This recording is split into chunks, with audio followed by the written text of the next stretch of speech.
سلام كخاتاتلتي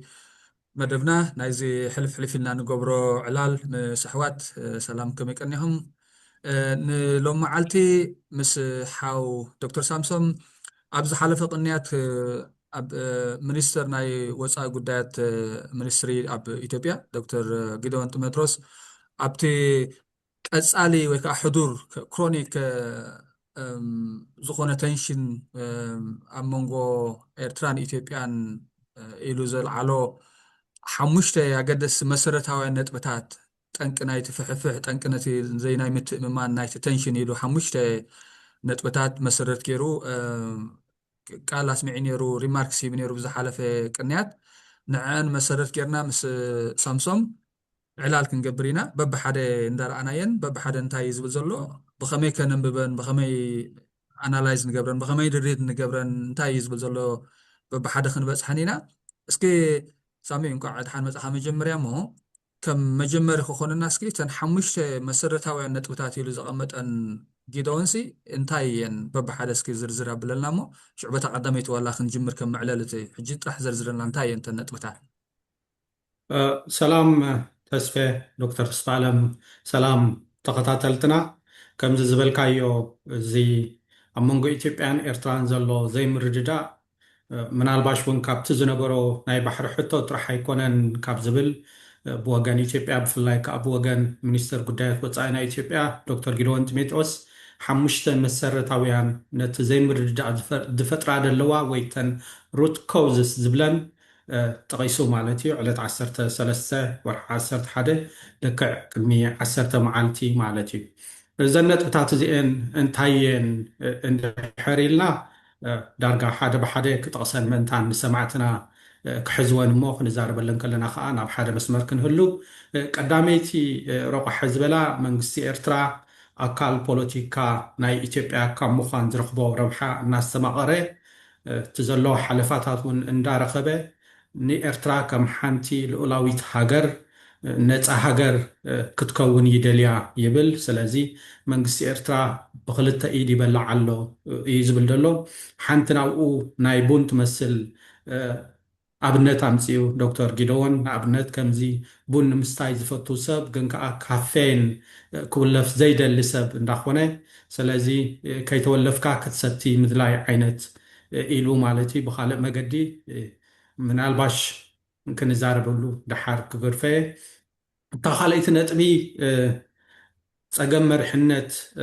ናይ ኤርትራ ንኩሎም ኣንጻር ኢትዮጵያ ተፃባኢ ዕላማ ዘለዎም ሓይልታት መሳርሒ ገይሩ ናይ መሓዝን መሳርሒ ገይሩ ናይ ምቕራብን እዩ ኢልዎ ማለት እዩ ዶክተር ጊደወን እዚ ከዓ ንኢትዮጵያ ዘይምርግጋእ እናታ ግስጋሰ ከዓ ንምጉዳል ዝዓለመ እዩ ስለዚ ምስ ከምዚ ኩነታት ሰላማዊ ሓበራዊ ናብራ ክንፈጥር ይኸብደና ኣሎ ኢሉ ማለት እዩ እታ ሳልሰይቲ ዝበላ ከዓኒ ብፍሉይ ከምዚ ዶክትሪን ናይ ኢሳያስ ኢሉ ኣቐሚጥዋ ወይ ኢሳያስስ ዶክትሪን ኢልዋ እዚ ናይ ኢሳያስ ዶክትሪን ክንብሎ ንኽእል ቅድሚ ሕጂ እኳ ዘይነበረ ትኾነ ኢልዎ ወይ ብግልፂ ዝተፃሕፈ ወይ ዝተገልፀ እኳ እንተዘይኮነ ኣብ ገለገለ ሰባት ይጥቀሙሉ እዮም እዚ እንታይ ማለት ኢልዎ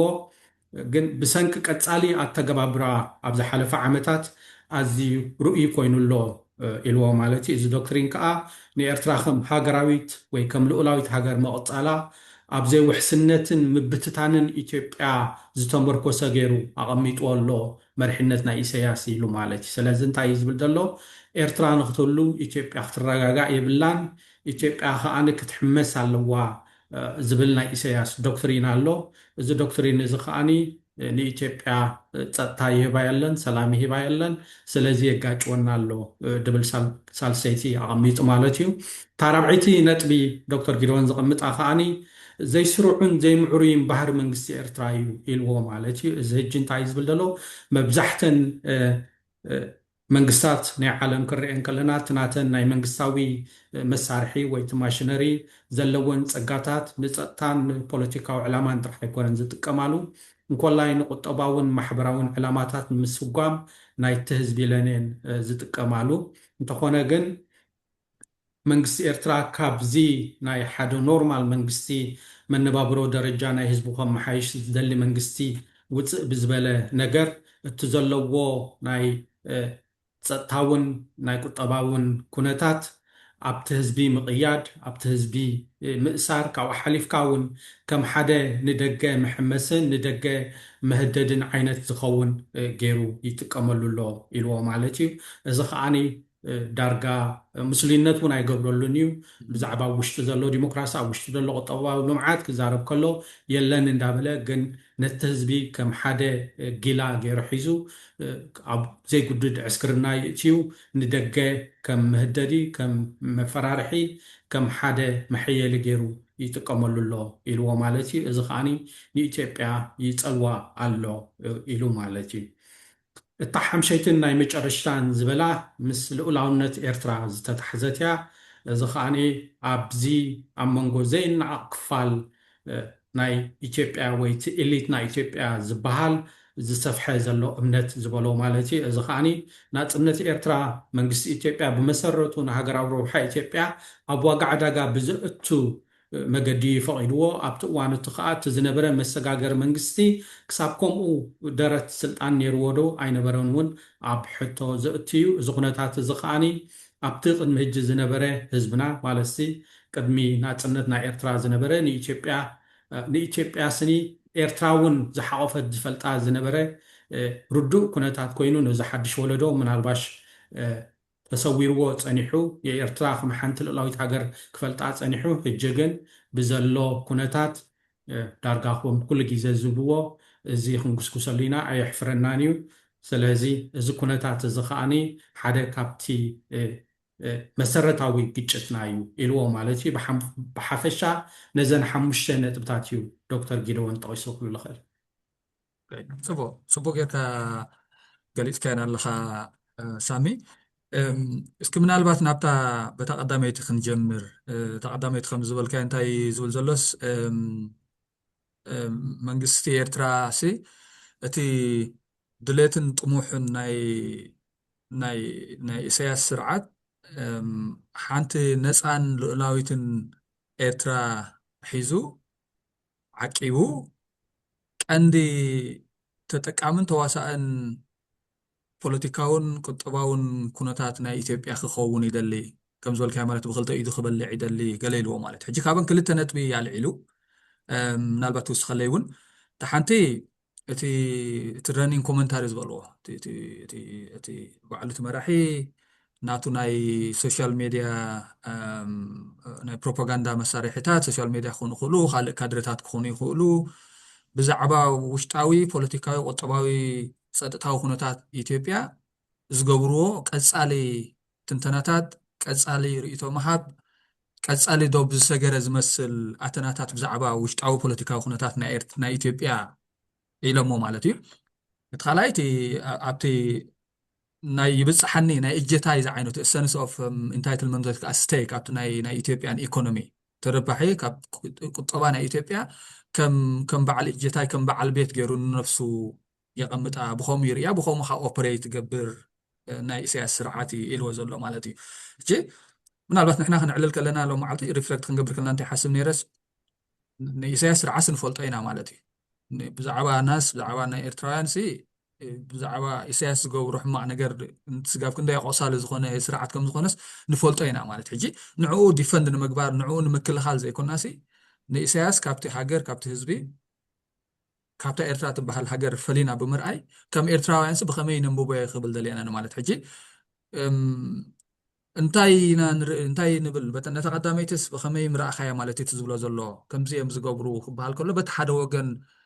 ኢትዮጵያ ከንታይ ትገብር ብምልኣይሲ ሪቨርስ እንተንገብራታ ሕቶ እንተንግልብጣታ ሕቶ ኸስ እንታይ ነንብብ ከዓ ምበልና ማለት ከም ኤርትራን ኮይና ክንሪኦ ከለና ሂስቶሪካሊ ዋላ ኢትዮጵያ ርኢናሲ ኣብ ጉዳይ ናይ ኤርትራ ኣብ ናፅነት ናይ ኤርትራ ኣብ ልዕላውነት ናይ ኤርትራ ኣብ ኩነታት ናይ ኤርትራስ ኢትዮጵያ ነዊት ናታ ኮሎኒያል አይደንቲቲስ እንታይ ኢና ንንብብ ከንሕና እንታይ ኢና ንርኢ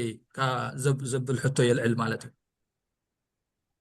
እዎ ተስፌ ከምዚ ዝበልካ ተቐዳሚቲ ሕቶ ወይ ተቐዳሚቲ ነጥቢ ኢሳያስ ንኤርትራ ከም ናተይ ናይ በይነይ ኢሉ ኢትዮጵያ ግን ናይ ሓባር እያ ዝብል ኣረኣእያ ኣለዎ ወይ መንግስቲ ኤርትራ ከምኡ ኣረኣእያ ኣለዎ እዩ ዝብል ዘሎ ክሳብ ቅድሚ 98 ዝነበረ ናይ ንግዲ ንጥፈታት ንዕኡ ተንኪፉ ነዚ ዘሎ ኩነታት ከዓ ተናኺፍዎ ኣሎ ዶክተር ጊደወን ማለት እዩ ሓደ እቲ ናይ ቁጠባ እዩ እቲ ካልኣይ ከዓ ከምዚ ዝበልካዮ እቲ ናይ ዲፕሎማሲ ወይ ኣብ ኩነታት ናይ ኢትዮጵያ ዝግበር ትንታነታት እዩ ከም ሓደ ኣብነት ኣልዒልዎ ዘሎ ምናልባሽ እቲ ናይ ቁጠባ ኩነታት ዳርጋ ዝበዝሐ ክፋል ድሕር ናፅነት ኣብ መንጎ ኤርትራን ኣብ መንጎ ኢትዮጵያን ዝነበረ ኩነታት ዕፅዋይ ነይሩ ክትብሎ እውን ትኽእል ምናልባሽ ድሕሪ 2018 ዝነበረ ኩነታት ከዓ ብጣዕሚ ሓፂር ናይ ሓንቲ ወርሒ ጥራሓ ነይራ ኪንኡ ዝኸደ ኣይነበረን ኣብዚ ሓደ ነገር ክነልዕሎ ዘለና ኮይኑ ድስማዓኒ ስለምንታይ እዩ መንግስቲ ኢትዮጵያ ሕጂ ከምኡ ዝብል ዘሎ መንግስቲ ኢትዮጵያ ስኒ ንኤርትራ ሓንቲ ኣብ ዝኾነ ነገር ኢዳ ከም ዘይትእቱ ንፅህቲ ብፍላይ ነቲ ስርዓት ንፁህ ዝኾነ መንግስቲ ናብ ኤርትራ ኣሎ ንጎረባብቱ ዘይትንክፍ ዘይናቱ ዘይደሊ ከም ፕሮክሲ ኮይኑ ከዓ ዝኾነ ክጥቅዕ ዘይደሊ ኢሉ መስኪሩሉ ጥራሕ ደይኮነ ስኒ እዚ እገዳ ተገይሩሉ ዘሎ ኣይግብኦን ኢሉ ንክልዓል ነቲ እገዳ ብዙሕ ሰሪሑ ኣልዒልዎ እውን ሕጂ እዚ ዝበሃል ዘሎ ምናልባሽ እቲ ንሱ ዝደለዮ ነገራት ስለ ዘይረኸበ ድዩ ዝብል ኣብኡ ኢኻ ትመፅእ ቀዳማይ ናተይ ነገር እሱ እዩ ከም ዝድበልካዮ ናብ ኤርትራ ዘሎ ኩነታት ህዝብና ዘጋጥሞ ዘሎ ግፍዕታት ክንሸፍኖ ኣይንደልየና ዘሎ እዩ ዝከሓድ ኣይኮነን ሰባት ተኣሲሮም ኣለው ኣነ ተምሃራይ ከለኹ ሓፈሻዊ ፍልጠት ወዳደር ነይረ እቲ ዝነውሐ ዝተኣሰረ ተባሂሉ ናብ ኣፍሪቃ ናይ ኔልሰን ማንዴላ ኩሉ ግዜ ትመፅእ ሕቶ እያ ነይራ እጂ ምናልባሽ ኩነታት ናይ ኔልሰን ማንዴላ ኣብ ኤርትራ ሓሊፍናዮ ኣለና ኪንኡ ዝተኣሰሩ ሰባት ከም ዝህልውና ርግፀኛ ኣነ ግን እዚ ኩነታት እዚ ተደናገፂ መሲልካ ክትምዝምዞ ክትፍትን ከለካ ቁኑዕ ኣይኮነን ኣነ ከም ሰብ እውን ዝቕበሎ ነገር ኣይኮነን እቲ ካልኣይ ኩነታት ብዛዕባ ካብ ኤርትራ ንኢትዮጵያ ዝመፅእ ትንታነታት ኣሎ ይዛረቡ እዮም ብዛዕባ ኤርትራ ከምዚ ይገብሩ እዮም እንዳበለ ዶክተር ጊደወን ጢሞቴዎስ 5 ነጥብታት ብዛዕባ ኤርትራ እዩ ተዛሪቡ ብዛዕባ ኣይኮነን ተዛሪቡ ኣብ ኢትዮጵያ ዘለው ምስቲ ናይ ብልፅግና ስርዓት ዝደናገፁ ምናልባሽ እውን ዝምወሉ ክትብሎም ትኽእል ገሊኦም ኮላይ ኣብ ደግ ኣብ ወፃኢ ዘለው ሜዳታት ውዒሎም ሓዲሮም ኩሉ ግዜ ዘረብኦም ብዛዕባ ኤርትራ እዩ ስለዚ ብዛዕባ ኤርትራ ይዛረቡ ኣለው ብዛዕባ ኢትዮጵያ ይዛረቡ ኣለው እንዳበልካ እስኻ ብዛዕባ ናይ ኤርትራ ኩነታት ክትፈታፍት ከለካ ቁኑዕ ኣይኮነን ምናልባሽ እዚ ክብል ከለኹ ብኤርትራ ብዛዕባ ኢትዮጵያ ኣይዘረብን ማለት ኣይኮነን ኣነ ካብቲ ኩሉ ግዜ ዝቃወሞ ነገር ዋይ ኣብ ኢትዮጵያ ፎካስ ንገብር ንሕና ዝብል እዩ ምናልባሽ ሓበራዊ ርክብ ክትገብር ምስ ጎረቤትካ ብሓባር ክትነብር ቁጠባዊ ልምዓት ክትገብር ቁጠባዊ ሽርክነት ክትገብር ክትረዳዳእ ክትነብር ብሓደ እዚ ንቕይሮ ነገር ኣይኮነን ኢትዮጵያውያን ጎረቤትና እዮም ኣሕዋትና ብዙሕ ነገር ምስኦም ርክብ ኣለና ናይ ባህሊ በሎ ናይ ቋንቋ በሎ ናይ ብዙሕ ነገራት ናይ ትውልዲ በሎ ርክብ ኣለና እዚ ማለት ግን እቲ ፖለቲካዊ ኩነታት ክትሪኦ ከለካ ሎሚ እታ ሃገርሲ እታ ፖለቲካል ስቴትሲ ናታ ዝኾነ ቅርፅታት ኣለዋ መጀመርያ ነገር ከዓ ኣባና ፎካስ ክንገብር ኣለና ባህልቲ ኢና እቲ ዝበዝሐ ግዜ ካብ ኤርትራ ናብ ኢትዮጵያ ድዝረብ እንድሕር ኣሎ ግን ኩሉ ግዜ ከም ንፈልጦ ኢትዮጵያ ከይትፈርስ ክንከላኸለላ ኢና ከይተዓኑ ክንከላኸለላ ኢና ክንሞተላ ኢና ገለ ዝበሃል እዩ ኦልሬዲ እውን ክንደይ ኣብ ኢትዮጵያ ዝሞቱ ኣሕዋት ከም ዘለውና ፈሊጥና ኣለና ስለዚ ብናተይ ዓይነ ክሪኦ ከለኹ እቲ ናብ ኤርትራ ዘሎ መንግስቲ ንኢትዮጵያ ክከላኸለላ እምበር ከፍርሳ እዩ ክብልሲ ሰሚዐዮ ኣይፈልጥን ምናልባሽ ኢትዮጵያ ክፈርስ ኣለዋ ማለት ኣይኮነን ግን ኩሉ ግዜ ናይ ገዛኻ ስራሕ ክትሰርሕ ኣገዳሲ ኮይኑ ይስማዓኒ በዚ ዶክተር ጊደወን ጢሞቴዎስ ዝብሎ ዘሎ ግን ወላ ሓንቲ ዓይነት ጃስቲፊኬሽን የለን ሓደ መሰረቱ እሶም ብዛዕባ ኤርትራ እዮም ክዛረቡ ዝውዕሉ ካልእ ብዛዕባ ካብ ኤርትራ ንኢትዮጵያ ዝመፅእ ኤርትራ ከይትፈርስ ዝብል ስርዓት ዳርጋ ብዙሕ ሰባት ናብ ከምኡ ኣጥፊእና ዘለና እምበር ኢትዮጵያ ንክትፈርስ ተባሂሉ ነይሩ ተትኸውን ምናልባሽ ኣብዚ ዝሓለፈ ኩነታት ኢድና ሒዝና ነርና ትኸውን ሲ እዛ ሎሚ ዘላ ኢትዮጵያ መሃለወት ደይ መሃለወትን ኣብ ምልክት ሕቶ ኢና ክሪኦ ከለኹ ፅቡቅ ሳሚ ኣነ እውን ከምኡ ዘልዓልጎ ዝመፀኒ ሕቶስ ንሱ ነይሩ ማለት ሓደ ዝበልከያ ወላ ከምዚ ሓደ ታሪካዊ ገመድ ዝበተኹ ኮይኑ ይስምዓኒ እቲ እናቱ ትንታነ ክሪኦ ከለኹ كينو تسعان سلسلة يحلفني مالت ولا بزاق قدامي تخندي أخذنا كينو تسعان سلسلة يحلفني ويتسعان حدا يحلفني مالت حجي دليبرت اليوم جيرو مخهم تي كولونيال تناي مجزاء اللجاس تناي مجزاء أصل تناي تشكونا تجفعي كالرئيس اللي تدليدي ويس إثيوبيا شعو تناتهم حسب إرتاع كلنا إثيوبيا كم زنا برس لز حسوس حدا زبتها وحسابي لم دم حسبونيرو من البات انتاي بخميري إمو نعمز قد بخونجن زبز حتى تنتناتات تابي مركوسانيرن كاب 9 جميرة زازل على كياناي 9 شمونتن زنبر خونتات ويزنبر ناي زي معروي تي انفورمال ايكونوميز قبر زنبر تي اوتودوباس قبر زنبر تنفلطو مالتكم اكل ناي 9 شمونتن ولع كينا تباهيلون زي لعل حدر قاحي تزنبر ناي قطباوي زي معرينتن ناي قطبا فحفحن العلوان نص مالتي ناي 2018 زنبر ممحياش زمدناتات ون تنقي أبتن حلف يفتحال انتاي لو تانك نايتي أبكتش حنا عسى شمونتن زنبرة نورماليزيشن ممحياس زمدناتات نعو نخبالاشون نسو نخفرس تانك زخونس حدا أكال زي معروين زي نبورون أكايدا نايت سرعاتي لو مالتي قال نشي حبريتانو أمسي مالت حجي كم تزبل كاس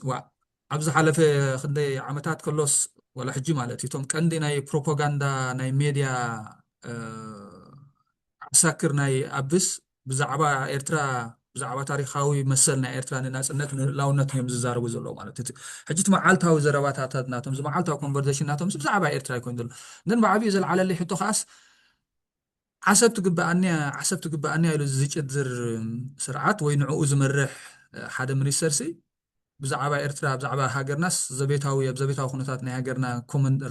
كومنتار رانت تقول لهم أناليسيس تقول لهم أوبينيون كاست تقول لهم أبانا جاجمنت تحلف لهم بزعبا بوليتيكا خناتاتنا وطبعا خناتاتنا بزعبا هاجرنا خبز بيناي ملكي عيز بلا العلل كامالتي كلير لس هذا لولاو مريت كفال مريتني حدا لولاو هاجر كتوسدي خات تدانادن تنعنع تبزلها مالتي if any إرتراوين يوم كمان more aggravate كون إرتراوين يوم كمان زيادة حماق سمعوا من تبدلنا أبزي ملكتكم تأتوا لكم قبل زقبوهم تزل على مالتي كله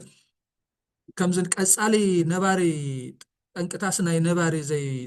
زي مرققا إلو على العلوة مالتي زي خنا بيت وسط الناس مو خمزن دحر خوين دا هيستوريكال سي حدا تاريخاوي زعبا إيش نحر الله خوينس أكل شون 10 شمون تندان أنتي تقبرون يركم مالتي تزنبرسي نت تاريخاوي زبحال مسرة أو روت كوز زبحال ويقديفكم لكم أي همو ينبكم منشعو ويكاس تزقبركم مخيدان سنسلام نايب حق إجانين اللي نحنا كوفلين هنا نسلام زي كون سي نايب حق نتفقات كم زرعنا مالت نتفقاتكم زخونيكم نعو عينكم حالي عميتكم حالفكم زبلو زلكم تاريخاوي جيجاتاتن تاريخاوي بدل نابل على إثيوبيا مالت نعو أدرس كي جبركم سي ناب بحنسب ما نكون حدا عناوي زخونة سقوم تخاخن وستباهلكم زقبركم مزبلك حدا حنسب على العيلات اللي أمسيات اللي مالتي لازم سبو من البات نبت خليتي خن وستك حسب ولا خن ريان خل تخليتي خن تبل كم زي عن تبي زقل اسكايو إيرتراس مسارحي إذا بزا ناي تسابقتي حيلتات مالتيو معبالنا إثيوبيا نبروغرسنا إثيوبيا نسطانا إثيوبيا نوشتاو سطانا إثيوبياس زي مرققا كفترو زخولو استفال حيلتات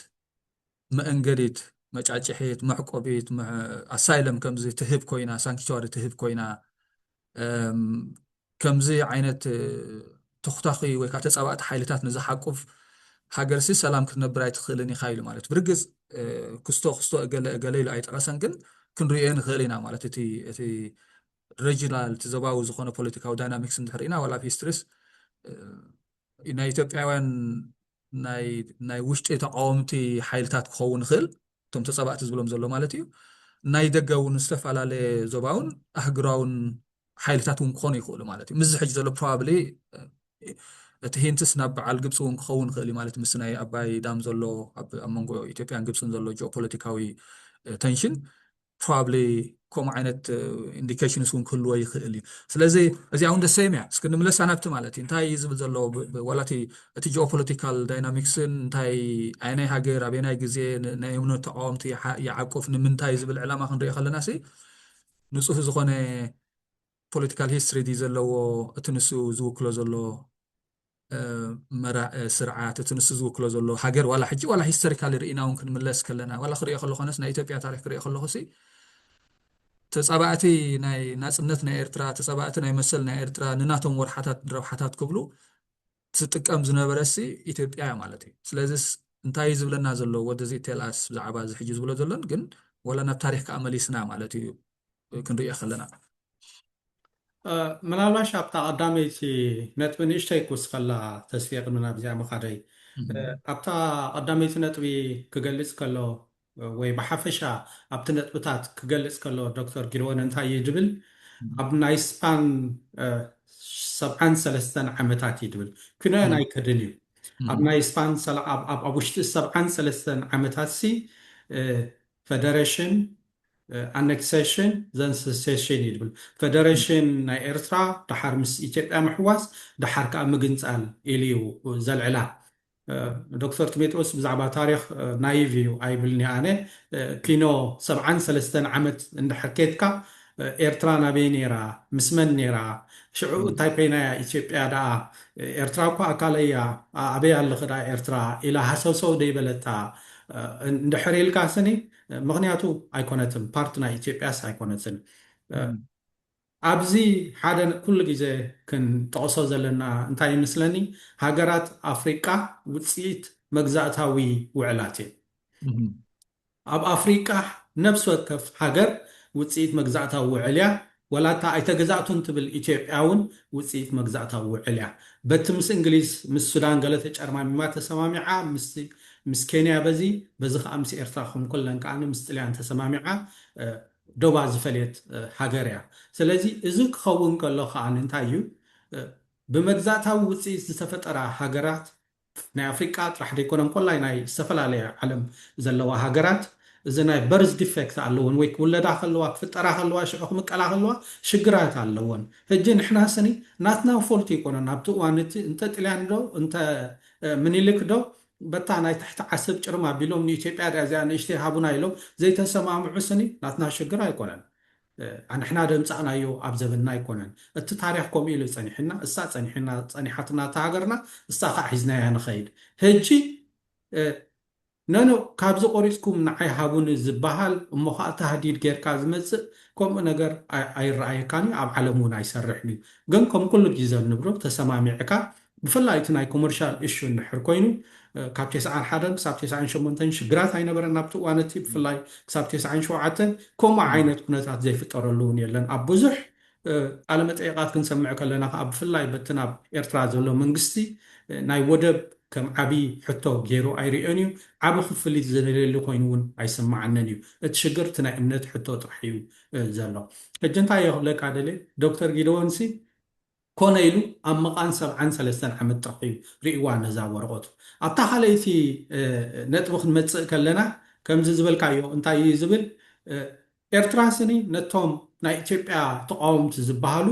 ንዕኦም ሓባሒባ ንኢትዮጵያ ዘይምርግጋእ ንክትፈጥር እያ ትሰርሕ ኩሉ ግዜ እዩ ዝብል እዚ ምናልባሽ ኤርትራ ጥራሕ ድያ ከምኡ ትገብር እንድሕር ኢልና ሕጂ ኣብቲ ዝነበረ ናይ 20 ዓመታት ዘይምርግጋእ ኤርትራ ናይ ኢትዮጵያ ተቃወምቲ ሒዛ ነይራ ናይ ትግራይ ይኹኑ ተቃወምቲ ናይ ኣምሓራ ይኹኑ ተቃወምቲ ናይ ኦሮሞ ይኹኑ ተቃወምቲ እዚ ንፁሪ ኩላትና ንፈልጦ እዩ ማለት እዩ ብኡም መንፅር ከዓኒ ኢትዮጵያ ከዓ ንኤርትራ ይቃወሙ እዮም ዝበለቶም ብብሄር ከፋፊላ ሓድነት ገይራ ብኩሉ ዓይነት መለክዒታት ፈቲና ሰሪሓ እያ ማለት እዩ ሕጂ ኤርትራ ጥራሕ ዝገበረቶ ወይ ኢትዮጵያ ጥራሕ እውን ትገብሮ ኩነታት ኣይኮነን እዚ ናብ ኩሉ ዓለም ዘሎ እዚ ሓደ ነገር ናትካ ተቃዋሚ እንድሕር ኣለካ ወይ ሓደ መንግስቲ ኣንጻርካ እንድሕር ኮይኑ ንዕኡ ተዳኽመሉ መገድታት ብዙሕ መገድታት ትፈጥር ኢኻ እዚ መገድታት እዚ ከዓኒ ኤርትራ ተጠቂማትሉ ኢትዮጵያ ተጠቂማትሉ ምናልባሽ እውን ሕጂ ኤርትራ ትጥቀመሉ እንድሕር ኣላ ኢትዮጵያ ከዓ ልክዕ ትጥቀመሉላ ነዊሕ መዓልትታት ኣይገበርና ብርጌድና ሓመዱ ናብ ኢትዮጵያ ዋዕላ ካብ ዝገብር ማለት እዩ እዚ ብርጌድና ሓመዱ ናብ ኢትዮጵያ ዋዕላ ዝገብር ዘሎ መቸም ዕምበባ ሒዙ ንኤርትራ ክኸይድ ኣይኮነን ሓይሊ እንድሕር ረኺቡ ክዋጋዕ ነቲ መንግስቲ ክግምጥል ዝገብር ዘሎ ዋዕላ እዩ ስለዚ ብኡ መንፅር ከዓኒ ኣብዚ ናይ ዓፋር ኩነታት እንድሕር ርኢና ከዓ ተቃወምቲ ናይ ዓፋር ዝበሃሉ ኣለው ከም ተቃወምቲ ንኤርትራ ነቲ ዘሎ መንግስቲ ነቲ ዘሎ ስርዓት ቀይሮም ነቲ ህዝቢ ዲሞክራሲ ከምፅኡ ተባሂሎም ኣይኮነን እዚኦም ዝሕብሕቡ ዘለው እንታይ ደኣ ምናልባሽ በታ ዓፋር ሓደ ክራይሲስ ፈጢርካ ሓደ ዕግርግር ፈጢርካ ብኡ ባሕሪ ኢትዮጵያ ክትረክብ ትኽእል ዶ ተባሂሉ ወይ ከዓኒ ንዝግበር ካልእ ዝኾነ ዓይነት ኩናት ዲና ክንብሎ ዕግርግር ዲና ክንብሎ እዚ ብርጌድ ንሓመዱ ተባሂሉ ዘሎ ብስሙ ተጠቂምካ ሓደ ነገር ናብ ኤርትራ ንምፍጣር እምበር ሓደ ሰላም ንምምፃእ ተባሂሉ ኣይኮነን። ስለዚ እንታይ እየ ክብል ደለ ልክዕ ኤርትራ ከምኡ ትገብር ከም ዘላ ርዱእ እዩ። ምክንያቱ ኣብዘይ ምርግጋ ኣለው ብኡ መጠን እዚ ኤርትራ ትገብረላ ንብሎ ደለና ከዓ ኢትዮጵያ ትገብረላ። ስለዚ ምናልባሽ ኢትካ ናብ ሓደ ገፅካ ክትቅስር ከለካ ኣብ ገዛኻ ከዓ ምርኣይ ፅቡቅ እዩ። እዚ ከዓ ውፅኢት እቲ ዘይምርግጋእ ኣብ መንጎ ኤርትራን ኢትዮጵያን ተፈጢሩ ዘሎ ብዓብኡ ከዓ ውፅኢት ናይ ኢትዮጵያ ክወረኩም እየ ትብሎ ደላ ኮይኑ እዩ ንዓይ ድስምዓኒ። ምናልባሽ ኣብ ወስኸሉ ንዓኻ ፅቡቅ ጌርካ ገሊፅካ እቲ ሓድሕዳዊ ዘይምርግጋእ እዚ ሚቹዋሊ ኣሹሩድ ዲስታቢላይዜሽን ፖሊሲ ዝበሃል ሲ ኢትስ ኮመን ፕራክቲስ ማለት እዩ። ቁኑዕ እዩ ምባል ዘይኮነሲ ኣብ ከምዚ ዓይነት ቀፃሊ ዝኾነ ቴንሽን ዝነብረ ሃገራት ዋላ ብቁጠባዊ ፍሕፍሕ ክኹን ዝኾነ ዘምፅኦ መሰረት ዘለዎ ዘይምትእምማን ገለ ሚስትራስ እንድሕር ኣሎ ኮይኑስ ዘይዘልዎ ይስከሙ ዓይነት ብቁልዑ ኹን ብስውር ዝግበር ዘይናይ ምርግጋእ ሓድሕዳዊ ዝኾነ ዘይናይ ምርግጋእ ስራሓትን ምንቅስቃሳትን ኩሉ ግዜ ኣሎ ማለት ምክንያቱ ኣብቲ ዘሎ ቁጠባዊ ፖለቲካዊ ካልእ ዲፕሎማስያዊ ዝርርብን ምውድዳንሲ ሓደ ኩሉ ግዜ መእተዊ ክኾነካ ዝኽእል መንቀሳቐሲ ክኾነካ ዝኽእል ፎርስ ደሊኻ ማለት ኣካል ትደሊኻ ማለት እዩ። ብታሪክ ርኢና ዋላ ብዝሕር ናፅነት ዝነበረ ካብ ናይ 98 እንዳሓ ዝነበረ ከም ፅቡቅ ጌርካ ዝገለፅካስ ክልቲአን ሃገራሲ ነናይቲ ሓደ ተቃዋሚ ዝብልኦ የእንግዳ ይሓቕፋ ይድግፋ ናይ መቃላቀሲ ናይ መንቀሳቀሲ ባይታ ይህባ ነይረን እየን። ንባዕሉ እዚ ናይ ትምህርቲ ሚኒስተር ዘሎ ኢትዮጵያዊ ሲ ኣብ ኤርትራ ዝነበረ ማለት እዩ ፓስፖርት ናይ ኤርትራ ከም ዘለዎ ሶሻል ሚድያ ንርእዮ። ስለዚስ ዘይንቡር ነገር ኣይኮነን ማለት እዩ። ኤርትራ ተፃባእቲ ሓይልታት ንዝበሎም ተቃውምቲ ክኾኑ ይኽእሉ እኳ ዋላ ማለት ለጂትሜት ዝኾነ ፖለቲካዊ ተቃውሞ ፖለቲካዊ ሕቶታት ዘለዎም ክኸውን ይኽእል ግን እንታይ ተፃባእቲ ናዕነውትን ሓይልታት እዩ ዝብሎም ዘሎ ሕጂ ርያ ማለት ዋላ እቲ ትሬኻ ትፍሬምን ቨሪ ዲፈረንት እዩ እምበር ኢትዮጵያ ትገብሮ እያ ከም ዝበልካዮ ሕጂ እውን ኣሎ ማለት እዩ። ናይ ብሓቂ ለውጢ ከምፅኡ ንኤርትራ ለውጢ ክኸውን ዝኽእል ንኤርትራ ፅቡቅ ነገር ከምፅእ ዝኽእል ነባሪ ዝኾነ ፍታሕ ከምፅእ ዝኽእል ፖለቲካዊ ለውጢ ከምፅኡ ዝኽእሉ ሓይልታት ሓጊዛ ከምኡ እንተዝግበር ኣይንፀልኦን ኢና ንሕና ዝኾነ ክሳይ የብላን ማለት ብሓፈሻ ግን ክንሪኦ ከለና ካብ ቁርብ ካብቲ ክሳይ ውፅእ ኢልካ ክትሪኦ ከለካስ ዘይንቡር ነገር እውን ኣይኮነን ማለት እዩ። ክልቲአን ሃገራት ከምኡ ክገብራ ኢትስ ፓርት ኦፍ አንፎርቹኔትሊ ሓደ ግዜ ከመይቲ ፖለቲካዊ ምብሃሃል ፖለቲካዊ ግርጭታት ይስራሕ ኣብ ዝተፈላለዩ ሃገራት ማለት ሓንቲ ዘለዓልኪ ኣገዳሲ ነጥብ እንታይ ነይራ ምናልባት ናብታ ክሳይ ቅድሚ ኸና ክምለሳ ዘለኹ ተገንፀልቲ ኢልዋ ክልተ ግዜ ሰለስተ ግዜ ሰሴሽን ኢልዋ ኤሪትሪያ ሰሴሽን ካብ ኢትዮጵያ ኢልዋ ማለት እሳ ናበይ ከዓ መሊሳ ትነሳ ናብታ ናይ 73 ዓመታት ፍሬም ናይ ግዜ መቃንጥራሕ ኣውፅኡ ዝርዮ ነይሩ ገለ ዝበልካያ ማለት ሕጂ እቲ ሰሴሽን ስቲል ኣብቲ ርእሶም እንታይ እዩ ዘሎ ተገንፂልና ዘይኮንና ንሕናስ ኣያትናን እውን ነርና ማለት ናይ ኤርትራ ክሳይ ክርአ ከሎስ ኣያተወትን ነራ ማለት ተኣቱ ዘይግባኣ ፍትሓዊ ብዝኾነ ኣገባብ እያ ኣብ ሓደ ናይ ኣፍሪቃ መግዛእቲ ተቆሪና ነራ ኤርትራ ማለት እዩ። ብፍላይ ናይ ኢትዮጵያ ታሪክ እንድሕርኢናያ ሲ ካብቲ ናይ ውድብ ሓድነት ኣፍሪቃ ክምስረት ከሎ ካብቶም ፋውንዲንግ ፋዘርስ ዝነበረ ሃይለስላሴ ማለት እዩ። እቲ ጨቋኒ ንዓና ጨቋኒ ዝነበረ ግን ካሊእ ኢሜጅ ዝነበሮ ሃይለስላሴ ማለት እዩ ኢምፐረር ሃይለስላሴ። እቲ ቀንዲ ዝነበረ ዝርርባት ከዓ እንታይ ዝነበረ እቲ መግዛእታዊ ዶባብ እቲ ኤግዚስቲን መግዛእታዊ ዶባብ እቲ መግዛእታዊ ዶባብ ከም ዘለዎ ተቐቢልና ንፕራክቲካል ሪዝንስ ከም ዘለዎ ተቐቢልናስ ነኽብሮ መግዛእታዊ ዶባት ልዕላዊ ሓድነት ናይ ድሕረ ናፅነት ኣፍሪቃ ሃገራት ብከምኡ ይኸይድ ዝበሃል ዝነበረ ከምኡ እንዳተባሃለ ከሎ ግን ናይ ኤርትራ ናፅነት ክውን ከም ዘይገብር ምስ ናይ ደገ ተፃባእቲ ሕጂ ናበይና ንመፅእ ዘለና ኣብቲ ናይ ተፃብኦ ሓይልታት ብምእንጋድን ናይ ተፃብኦ ሓይልታት ወይ ከዓ ናይ ደገ ሓይልታት ንናቶም ብፍላይ ኣብቲ ናይ ዝሕል ኩናት ዝነበረ ግዜ ማለት እዩ ንናቶም ፖለቲካውን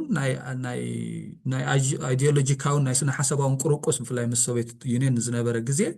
ንናይ ኤርትራ ናፅነት ንምርጋፅ ብኢዘበዛ ናይ ኢትዮጵያ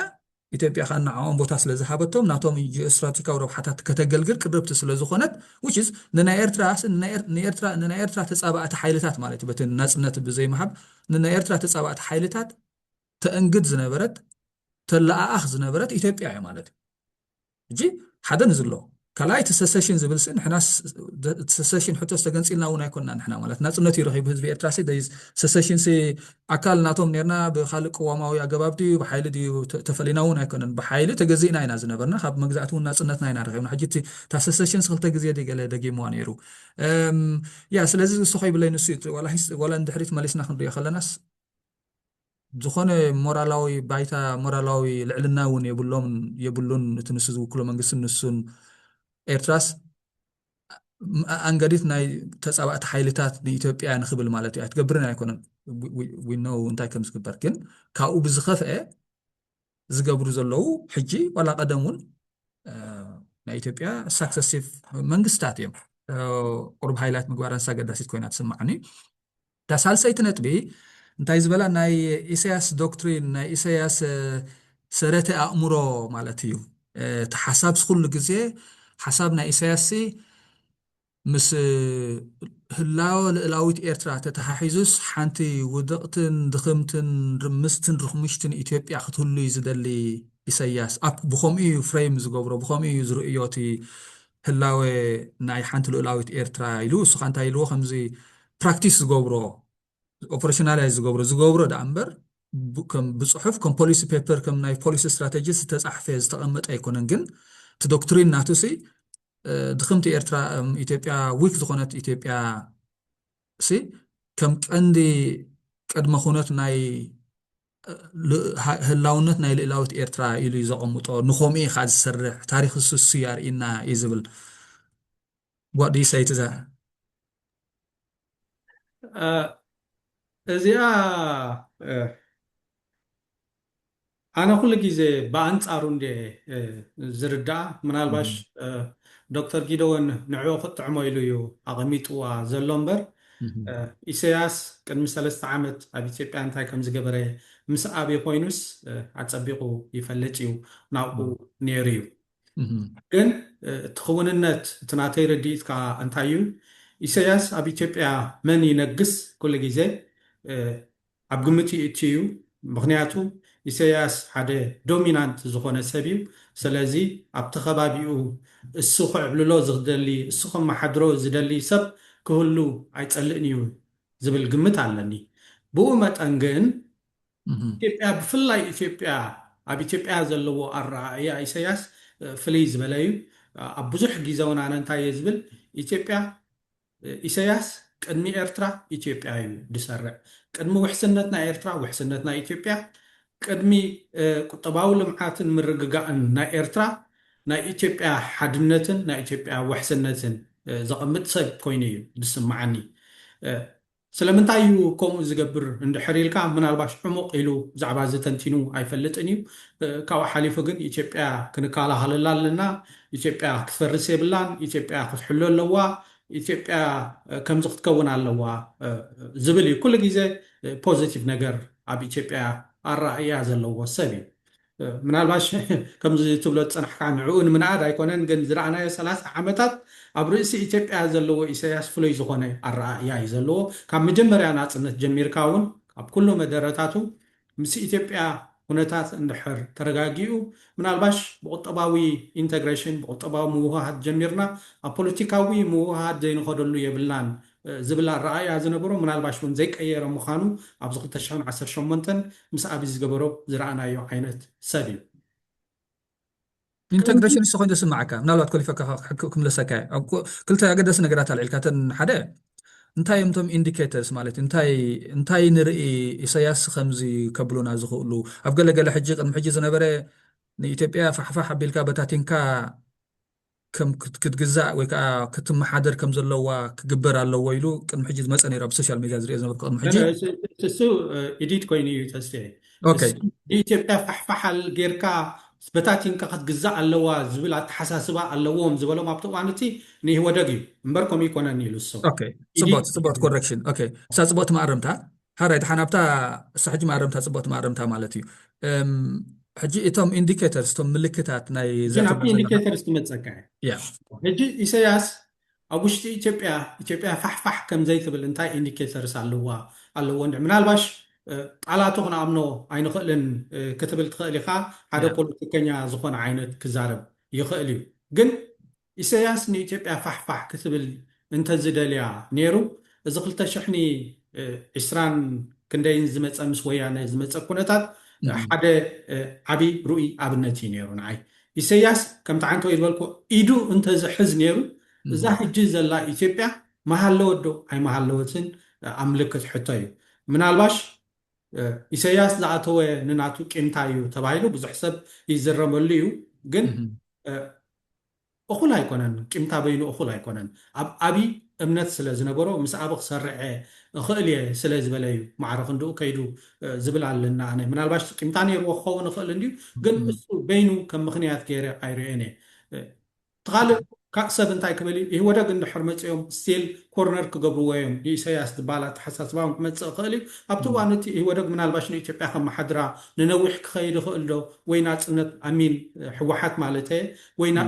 ኣብቲ እዋን እቲ ህዝቢ ትግራይ ኣልዒልዎ ዝነበረ ናይ ሃገርነት መንፈስ ኣብ ሃገርነት ገፁ ይኸይድ ምኽኣለ ዶ እንድሕር ኢልካ እሱ እውን ካልእ ዝኾነ ናቱ ዳይሜንሽን መግለፂ ይወስደልካ እዩ ግን እንታይ እዩ ዘምፀልካ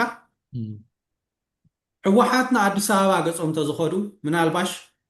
እዚ ሕጂ ኣብ ስልጣን ደሎ ኦሮሞ ናብ ኦሮሞ ተጠርነፈ ነይሩ ሕወሓት ከዓኒ ናይ ሃገርነት ሕቶ እንተዘልዕሉ ነይሮም እዛ ሕጂ ዘላ ኢትዮጵያ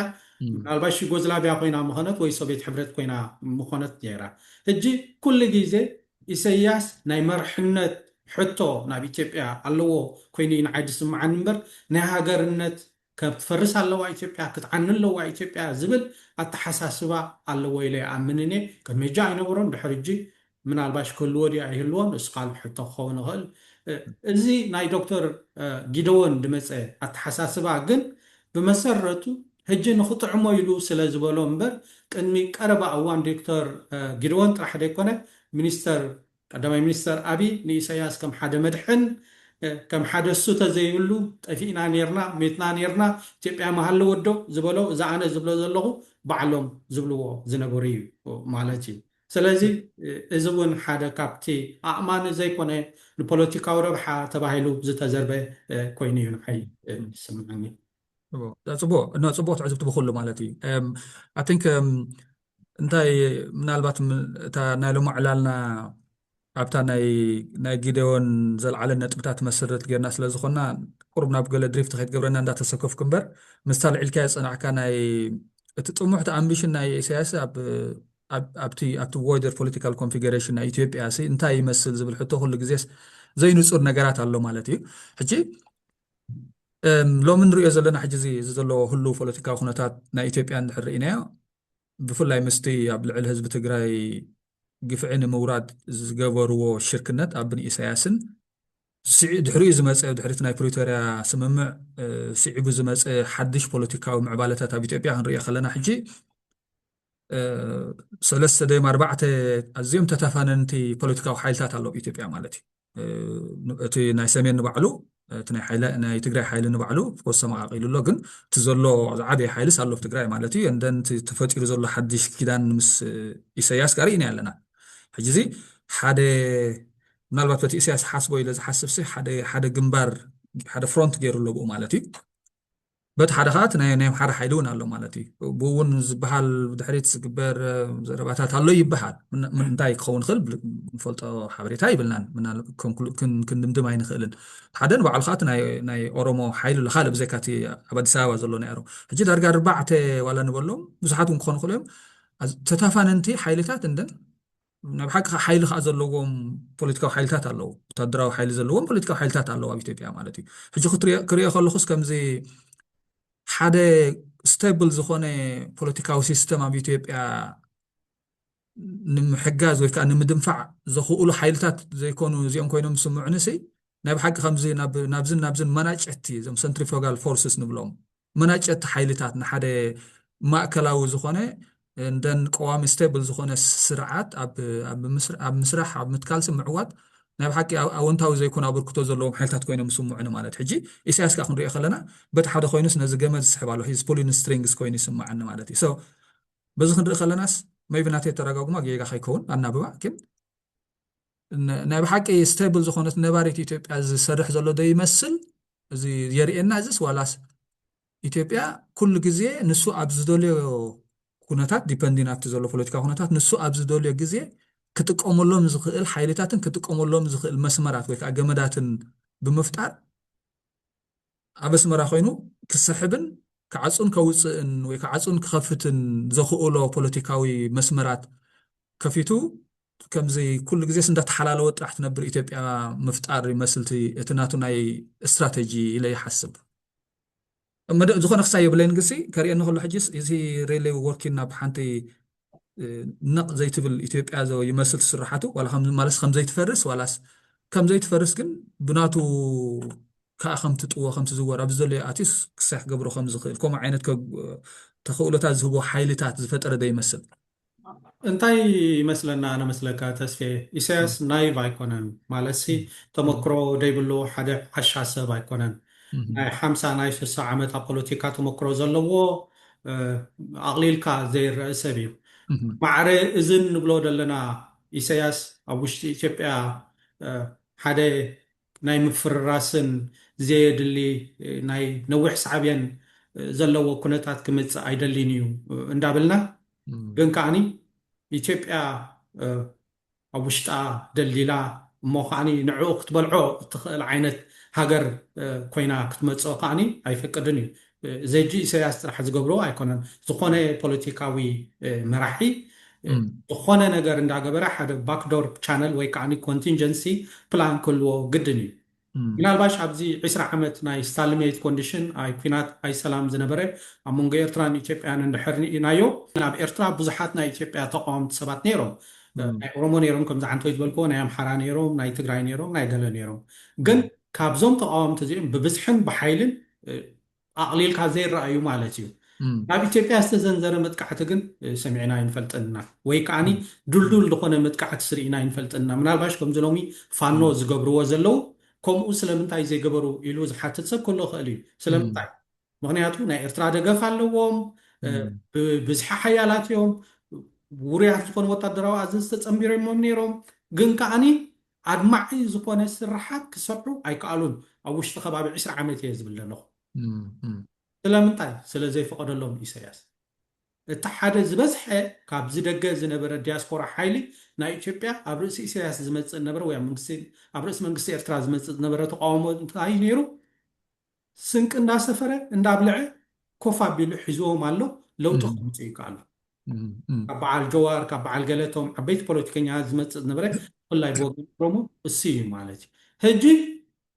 እዚ ኩነታት ፈጢሩ ማለት ኢሳያስ ኣይ ቲንክ ኣነ ንኢትዮጵያ ክትፈርስ ይደልያ እዩ ማለት ኣይኮነን እንተዝደልያ ነይሩ ምናልባሽ ከምኡ ዓይነት ነገራት ሽዑ ኣብቲ እዋን እቲ ሓደ ነገራት ክገብር ኣይከኣለን ብኣንፃሩ ክንርኣዮ 2018 ሓደ ሰላማዊ ኩነታት ምስ ተፈጠረ ኢሳያስ ምስ ኣብ ክሰማማዕ ምስ ከኣለ ምስኡ ክሰርሕ ክእል እየ ኢሉ ከዓ ምስ ኣመነ ነቶም ዝነበሩ ፖለቲካውያን ሓይልታት ኣብ ኤርትራ ፀሪጉ ኩሎም ምርድዳእ ገይሩ ምስ ኢትዮጵያ ንኢትዮጵያ እትይዎ ስለምንታይ ሕጂ እኮ ድልዱል ዝኾነ ፖለቲካዊ ሓይሊ ኣብ ኤርትራ እኳ ይገደፈን ኢሳያስ ኣብቲ እዋን እቲ እንድሕር ትርክብ ኣሎ እቲ ኮኔክሽን ኣሎ ካብቶም ፖለቲካውያን ሓይልታት ኣብዚ እዋን እዚ ኣብ ትግራይ ዝነበረ ምስ ኢሳያስ ዝነበሩ ምስ ኣብይ ኮይኖም ኣብ ርእሲ ትግራይ ዘምቱ ነይሮም ሕጂ ግን ኢሳያስ ምስ ኣብ ምስ ተባእሰ ከዓ ገሊኦም ንድሕሪት ተመሊሶም ልክዕ ኣብቲ ናይ ኢሳያስ መስመር መፂኦም ኣለዉ ምክንያቱ እቲ ዝነበረ ልክብ ዓብይ እዩ ሕጂ እዚ ኩሉ ዝፈጠሮ ኢሳያስ ኣብ ርእሲ ኢትዮጵያ ፀቕጥሎ ዓይልሎ ገመዳት ኣለዎ ከምዚ ዝበልካዮ እዚ ገመዳት እዚ ግን ንኢትዮጵያ ከፍርሰሉ ኢሉ ይሰርሓሉ ነይሩ ኢላ ይኣምንኒ ክሳብ ዛ ሰዓት እዚኣ ብድሕሪ እንታይ ይኸውን ክንሪኦ ንኽእል ኢና ድብል ግምት ኣለና ናይ ጋቨርንመንታል ስትራቴጂ ዝኸውን ዘሎ ማለት እዩ ኣብ ኣስመራ ኮይኑ ገለ ገመድ ክሳሕብ ጥራሕ ዝኽእሎ ግን እቲ ሓደ ግዜ ልዕልዎ ናይ ባልካናይዜሽን ኦፍ ኢትዮጵያ ሓደ ሌቨሬጅ እዩ ገለ it's always something that we can always invoke ሓይሊ ኣለዎ እንተዝደልዮም ክገብሮ ምኽኣለ ድምት ግብል ግምት ኣለና ፅቡቅ ኦኬ ሶ ብታ ናይ ሕማም ናቕፋ ክንመፅእ ናይ ናቕፋ ሲንድሮም ዝበላ ታራብዒት ነጥቢ ማለት እዩ እንታይ ኢልዋታ ዘይስሩዑን ዘይተመዓራረዩን ከዓ ዘይምዕሩዩን ባህሪ ናይ ኤሪትሪያን ስቴት ማለቱ ነቲ መንግስቲ ነቲ ረጅም ኢልዎ መሰል ዘጋታቱ ዘይኽብር እስራት ናብ ቤት ፍርዲ ዘይቅርብ ጨፍላቂ ገፋዒ زيغاتات تمعالتاو منابابروم علتاو لعل تحتنا هيوتومون كقواصاصرلو كنترول كغبروا زيكولو نفسهم هيوتومن سي بعلم زيكونو زقواصاصرواس تسرعات زقواصاصرو ፖለቲካዊ ሲስተም ዝፈጠረ ሓደ ዘይንቡር ዝኾነ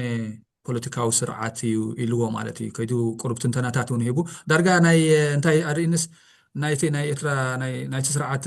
ናይ ኢንፎርሜሽን ሚኒስተር ዝመስል ኣናሊሲስ እዩ እቲ ተቓል እቲ ክሳይ ሂቡ ማለት እዩ بخلص حساب رئيناس حانت هاجر تبهال كمزي تقبل زقباء أنا زيجات هتا خمزي بروبايت تقبل زقباء أنا زيجات هتا خمزي تبوم زقباء خمزي خسر حلم زقباء تناير ترى من قستجن أب وتهدراوي معلات رح ينبس بمقبار كله زلوا سجاتات أو تهدراوي مهنات حدا ميليترازي زخون سوسايتي بخومو عينت كومانات راح استهانس حبرة سب مهنات اتخالق الطباون محبراون كالم معبالتات ويك أمدايات ناي معبالن ناي مثل ناي ود سمسي كم زي حساب غيرو نورمال كم زي كونه غيرو سلازم كم زي عينت سرعات كتنبر نبر زخونه زمدنا ختمسرسي بطعم يا شغاري يلو تناتو مدمدم تعملت حجي خبط كل زغير منا انا حمامنا عفاف كورس كم زي عنتو يزبلنا تخلو زبولو بزعبا ناي ايرترا كله حقي مالست اناليسيس كو اكوريت زخونه اناليسيس فاكتوالس كله حقي مالتي نحنا اساس نحاولوا نحنا سلازخنا قداي نايتنا اساس رعسن حاو نغير ايكونن حجي نعو نقول نقديفنا انا انتي مصن نير حدا نابتا قداميتي حتو مالسات نابتا قداميتي روحيت الزلعله which is بزعبا إرترا بزعبا إثيوبيا مزاربو بزعبا فلوتيكا خوناتنا إثيوبيا مزاربو خمزيم زبلو خمزيم زقبرو they have entitlement مالت خمز مسل كم زلوهم بزعبا أبزويتها قداينا أتيوم أبجزانا أتيوم كزاربو رئيتو خبو كتنتنو كستنتنو سي تمناتهم كادرتاتن تم رحتهم سي زيت معلم كم زند أقبر خلوس لو نتنا استحسوا زلو لأن ناوتنتم كحق قبل مدليو قليل مالتي هذا ربعيت مسئول لجن كابتناتهم زخفن كابتناتهم زنوحن كورس articulated يصبوا يتمجلس يتتنتنا كأجن لك the same commentaries كأدان نجبر نيره إنن دبلوماتيخا على سي هذا دبلومات ناي وسع قدرات منستري مالتي أب حدا كم أجد داس بلاتفورم كينكاس بزعبنا كالو لا تهاجر تنتناتات ندعرت بالها مهانتي نعو the same تنتناتات كأتنا أخوان دعر نيركا you can see اتي paradox مالتي irony نايتي زبالو أجن ستلا على النوع نزلنا أخوان دعر لها you're doing the same مالتي الناس نفلتينا we don't need كتنقر الناس عين دلنينا هذا كم سجنتي زخون سرحات مالت كله جن كاب كله زجرة مني نيرترا نسرع نيسي سرعات بزعبا مجهسو أو مسألة كتنوقفون دحرخين كاس حكيو سجد مالس نعوس عين قومنا ويرترو مالت تدخل زبالو كن نحادة سرعات انت دا بمجهسو أو مسألة كتنوقفين كا سرعات حق بزي مختالو كتنوقفين كا مخامس كم زي عينة سرعات بحابار كتنبر راي تخيلني خاتب للخاخينكا ناي منستر فتحي نيرو أبزي أصنات زخونة ناي سنتت كنا تابع التقراي كوش كله he was a justice minister for God's sake مالتي منستر فتحي جينوسايدال زخونة كينات أبلع الحزب خا أبلع الخال ولا قونا حزبون كيكون مالتي جينوسايدر زخونة أصنات زخونة ناي عالية مسنات سقاب زفل سمي كينات أبلع الحزب خا كون مقبر legal justification من أوهاب أمهاب عبي تراز تسعوته بمريحنا تراز تسعوته حدا intellectual هجي politician كون زلسب بزعبانا إسياس بزعبا بالعلانا زورد سب مجهسب أو مسألة which is true كن السوس انت حبي وانت عينت من انت عينت identity كابي تبقيسي وخوم زبل نيروسي يقر من نيرو مالتي هنجر مينت كندي كاب شديشة ميتي سقاب شوعة ميتي شمونتا ميتي سقاب مليون ونزقمت ناتكا زيغاتات أمهلا عبي مريح تراز تسعوت كبوليتيكانيا بين مسيخي حجز خبز عباسة وأمسلات كتزارب بودرون حجب سفلا اللي خفالنا يهاجرو بودرون هزبخا تشف زلخا نخومو عينة منغستي كومز قبر منغستي وتوكل زلخا مرحي بيناي حقاون مورالاون منقدي خا مورال جراوند خا كومز ختبل زبل بزح حتتات مصن نيرو مالتي ولا تنبعل تقطباوي كنتات تقطباوي معبالتها زي ممسع قولز بول اوف كورس نا ايثيوبيا نا ايرتران قطباوي كنتات ببيني برقص مالتي ግን ሰብ ጥሜት ዝመውዘሎ ኣብ ኢትዮጵያ ሎሚ ኣብ ትግራይ ንሪኦ ኣለና ማለት ኮነ ኢልካ ኸማን ምሻሎ ዊፖናይዝ ብምግባር ንጥሜት ሰብ ዊፖናይዝ ብምግባር ንህዝቢ ብምዕፃው ካልእ ፎርም ናይ ሓደ ጀኖሳይዳል ኣቃታትላን ህዝባዊ ናይ ህዝቢ ፅንተትን ኣብ ምፍፃም ዓብዪ ተራ እንዳተፃወቱ ኮንትሪቢዩት ክገብር ዝኽእል ፖሊሲ እንዳተኸተልካ ከለካ ከምዚ ምስ ዝገብር ስርዓት ኢልካ ክትነቅፍ ኣብ ጀሰይን ዲስ ኢዝ ሃሎ ዋላ ሓደ ሳብስታንስ እውን ዘይብሉ ገለኢታ ትብል ነይረ መናፈሻ ዓብ መናፈሻታት ናሽናል ፓርክስ እዩ ክምረቕ ዝውዕል ዘሎ ንሱ እቲ መራሒኡን ማለት እዩ ኣበይ ዋላ ተቁጠባዊ ፅገና ዝበሃል ኣበይ ተቁጠባዊ ሕውየትን ተቁጠባዊ ዕብየትን ዝበሃል ብዓብዪ ናይ ኢትዮጵያ ኩነታት ማለት ንሕና ኣነ ናይ ቁጠባ ክኢላ ኣይኮንኩን ግን ክትሪኦ ትኽእል መሰረታዊ ነገር ኣሎ ዋላ ሻለው ዝኾነ ኣፍሉጥ ኣለካስ ክትሪኦ ትኽእል ነገራት ኣሎ ማለት እዩ ሕጅስ ዋላ በቲ ቁጠባዊ ኮንትሪቢሽን በቲ ቁጠባዊ ዓወታት ናቶም ዘመዝግቦ ዘለዉ ናይ ፒፒ ፓርቲ ብሓፈሻ ግን ኣብ ልዕሊ ህዝቢ ኢትዮጵያ ኣብ ልዕሊ ዜጋታቶም ዝገበርዎ ስጋብ ዓሌት ናይ ምፅናት ተባሂሉ ዝተሰየመ ግፍዒ ደም ከምዚ ንዝገብር ስርዓሲ ንህዝቡ ቀረብ የብሉን ንህዝቡ ኣይ ሰብኣዊ መሰላት ኣይኽብርኒ ንህዝቡ ይጭቁን እዩ ኢልዎን ኢሳያስ ሓቂ እዩ ግን እቲ ኣይሮኒ ከዓ ነቲ ሓደ ግልብጥ ምስ በልካ ነቲ ሕቶ ከዓ እቲ ዝኸፈ እውን ኮይኑ ይፀንሐካ ማለት ብፍላይ ብዝረኣናዮ ሕጂ 5 ዓመት ዝተገበረ ኣብ ኢትዮጵያ ተወሳኺ ካባኻ ሳሚ هو تسفي من الباش نزي كالي شمي والو مثلني نعفا سيندروم إلوالو حفشا انتاي زبلدلو يسياس ويتي منقسي إرترا أبوش تاغرو زخوني كتباو لمعاتا يقبرنيو نهزبي جفتفيو يبليو قالي كمزي زبالكايو اتزالو هزبخا باس قداد عسكيرو أبتحفي بقيت وي زنبر هجيت عندو سرحو انتاي إلوو ኣብ ውሽጢ ስራሕ ስለ ዘይብሉ ንህዝቢ ምዕባል ገለ ስለ ዘይብሉ ንደገ ምዕግርጋር እዩ እቲ ቀንዲ ስርሑ ኢልዎ ማለት እዩ ሕጂ እቲ ቀንዲ ስራሕ ናይ መንግስቲ ኣብ ውሽጢ ንህዝቡ ምምሕያሽ ኮይኑ ገዲፉ ንህዝቢ ንጎርባብቲ ምዕግርጋር ኢልዎ ምናልባሽ እቲ ሓንቲ ወይ ዝበልካዮ ኣብ ውሽጥና ኣብ ህዝብና ዘሎ ፀገማት ኩሉ ቁጠባዊ ማሕበራዊ ፖለቲካዊ ፀገማት ንፈልጦ ኢና ሪኮግናይዝ ንገብሮ ኢና ይርዳእና እዩ ግን ከዓኒ ምስ ኩሉ ፀገማትና ከዓኒ መንግስቲ ኢትዮጵያ ምስ መንግስቲ ኤርትራ ክዕልል ክስሕቕ ክዘናጋዕ ክዘዋወር እቲ ኩሉ ነገር ዘሎ ምቅንጃዋት ከቀናጁ ዝነበረ መንግስቲ እዩ ማለት እዩ ኣብ ሕጂ በፂሑ እንታይ ደኣ ተረኽበ ይደብለካ ከምዚ ዝበልካዮ እዚ ናቕፋ ሲንድሮም እኮ ኣብ ዓድና ኣብ ገዛና እኳ ነይሩ እዩ ካብ ሕጂ ብሓደ መንግስቲ ኢና ንኸይድ ዘለና ብሓደ ሚኒስተራት ኢና ንኸይድ ዘለና 2018 ጀሚርካ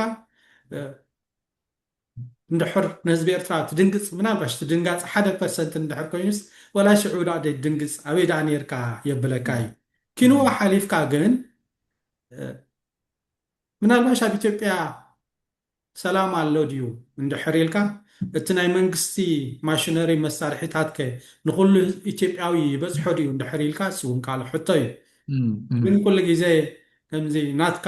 ኣሳይመንት ናትካ ዕዮ ገዛ ገዲፍካ ብዛዕባ ናይ ካልእ ሰብ ምዝራብ ኣብታ ቀዳመይቲ ነጥቡ ዝበላ ይመስለኒ ንዕኡ እንተዘተግብራ መሓገዘቶ ነይራ ይመስለኒ እዚ ኩነታት እዚ እውን ሓደ ካብቲ ፖለቲካዊ ፀወታ ዶ ክንብሎ ከምኡ ዓይነት እዩ ምናልባሽ ኣብዛ ኣካዳሚ ቸሪ ፒኪን ዝበሃል ኣሎ ምሽ እቲ ንዓኻ ድመስለካ ፀፅቡቕ ወወሲድካ እቲ ካልእ ምስኡ ትገብሮ ትዕንድሮ ዝነበርካን እቲ ከምኡ ዝኾነ ዓይነት ናትካ ኣብ ገዛኻ ገዲፍካን ነተን ንሽዑኡ ንመደረ ዝጥዕመካ ጥራሕ ፖይንት ኣልዕላ ኣልዕላ ኣቢልካ የዋህ ኤርትራዊ ከዓኒ ቁሩብ ተፀቒጡሉ እሞ ዲሞክራሲ ሓሲሙ ኣሎ እሞ በቃ ጊደወን እኳ ሓቂ እዩ ሰምዕዎ ዘለኹም እዛረበልና ከማን ኣሎ ክብለልና ኢሉ ሓስብ ኣሎ ምስለኒ ጊደወን ግን እቲ ናብ ገዛና ዘሎ ሽግርና ንፈልጦ ኢና እቲ ናብ ገዛና ዘሎ ፀገምና ንፈልጦ ኢና እቲ ናይ ጊደወን ከዓኒ ከምዚ መድሃኒት ዘይኮነስ ኣብ ርእሲ ቁርስልና ጨው ምንስናስ ምዃኑ እውን ንፈልጦ ኢና ማለት እዩ ስለዚ እዚ ከዓ ሓደ ካልእ ኣረጊት ሽጣራ ድዮም ድብልዎ እዞም ገሊኦም ከምኡ ኣረጊት ሽጣራ እዩ ማለት እዩ ስለዚ ጊደወን ንህዝቡ ክኸውን ኣይከኣለን ንህዝቢ ኢትዮጵያ ክኸውን ኣይከኣለን ነቲ ዝሳቐ ዝነበረ ክዛረብ ኣይከኣለን ነዚ ሕጂ ዝሳቐደሎ ህዝቢ ኢትዮጵያ እውን ክዛረብ ኣይከኣለን ንህዝቢ ኤርትራ ግዳ ድሕሪኡ እዩ ምናልባሽ ከምዚ ንሱ ዝብሎ ዘሎ ሕጂ ከምኡ ጥራሕ ይኽብሎ ዝኽእል እዚ እውን ካልእ ሓደ ኣረጊት ዝኾነ ፃውታ እዩ ማለት እዩ ሓንቲ ፅቡቅ ጌርካ ገሊፅካ ሰማ ሓንቲ ዝበላ እንታይ ነይራስ ኣብቲ ዘሎ ዝግበር ዘሎ ከም ኣካል ናይቲ ምግሃዝ ናይ ሰብኣዊ መሰላት ኣብ ኤርትራን ምስኡ ተተሓሒዙ ከዓ እቲ ናይ ስደት ኩነታትን ሓንቲ ኣገዳሲት ነጥቢ ኣልዒሉ ነይሩ እንታይ ኢሉ ነይሩ ኣብቲ ዘሎ ናይ ሂመን ትራፊኪን ኔትዎርክ ናይ ዘይሕጋዊ ምስግጋር ደቂ ሰባት ስማግሊን እውን ዘይኮነስ ምሸጣ ደቂ ሰባት ማለት ምስ ናይቲ ሂመን ትራፊክን ናይ ኤርትራ መራሕቲ ናይቲ ስርዓት መራሕቲ ብዓብይ ተራ ኣክቲቭሊ ይንቀሳቀሱ ከም ዘለው ይፃወቱ ከም ዘለው ኣብቲ ኔትወርክ ኢንቮልቭ ከም ዝገብሩ እውን ኦፊሻል ዝኾነ ናይ መንግስቲ ፖዚሽን መግለፂ ሂብ እዩ ማለት እዩ which was really interesting ክሓስቦ ከለኹ ኦኬ ስለዚ እታ ናይ መጨረሻ ኢና ንመፅእ ዘለና እንታይ ዝበላት እያ ብፍላይ ብቶም ናይ ድሕሪ ናፅነት ናይ ኤርትራ ማለት ናይ ድሕሪ 91 ዝተወልዱ ያንግ ጀነሬሽን ናይ ኢትዮጵያ ስየ ኢልዎም እሞከዓ ፖለቲካሊ ኮንሽስ ዝኾነ ዓብይ ክፋል ናይ ሕብረተሰብ ናይ ኢትዮጵያ እዚ መንእሰይ ማለት እዩ ኣብቲ ናይ 1993 ዝተወሰደ በቲ ሽዑ ዝነበረ መሰጋገሪ መንግስቲ ናይ ኢትዮጵያ ህዝባዊ ማንዴት ዘይነበሮ ፖፑላር ኮንሰንት ማለት ካብ ብምልኦም ኢትዮጵያውያን ማንዴት ዘይተዋህቦ ኮንሰንት ዘይተዋህቦ ሲ ንናይ ኤርትራ ልዕላውነት ናይ ኤርትራ ናፅነት ኣፍልጦ ብምሃብ ሓደ እቕሪ ዘይበሃሎ ማለት እዩ ወላ እንተሪኢኻ ደጋጊመታ ናይ ወደ መንግስቲ ብፍላይ ምስ ናይ ቲፒኤልኤፍ መሪሕነት ተታሒዙ ሓደ እቕሪ ዘይበሃሎ ታሪካዊ ስሕተትን ስትራቴጂካዊ ስሕተትን ከም ክድዓት ማለት እዩ ናሽናል ትሪዝን ከምዚ ትሪዝነስ ዝኾነ ስጉምቲ ከም ዝወሰደ ንኤርትራስ ልዕላውነት ናይ ኤርትራ ሪኮግናይዝ ብምግባሩ እዚ ድማ ምዝ ሕጂ ዘሎ ስጋብ 130 ሚልዮን ዝበፅሐ ብዝሒ ናይ ህዝቢ ኢትዮጵያ ምስቲ ኣገዳስነት ክዓቢ ዝግብኦ ቁጠባ ናይ ኢትዮጵያ እሞ ከዓ ኣፍ ደገ ባሕሪ ናይ ምርካብ ውሁብ ዝኾነ መሰሉ ዳርጋ ሓደ ባህርያዊ ተፈጥራዊ ዝኾነ መሰል ከም ዘለዎ ገይሩ ፍሬም ዝገበሮ ናይ ኢትዮጵያ መሰል ምስኡ ተተሓሒዝካስ ናይ ብሓቂ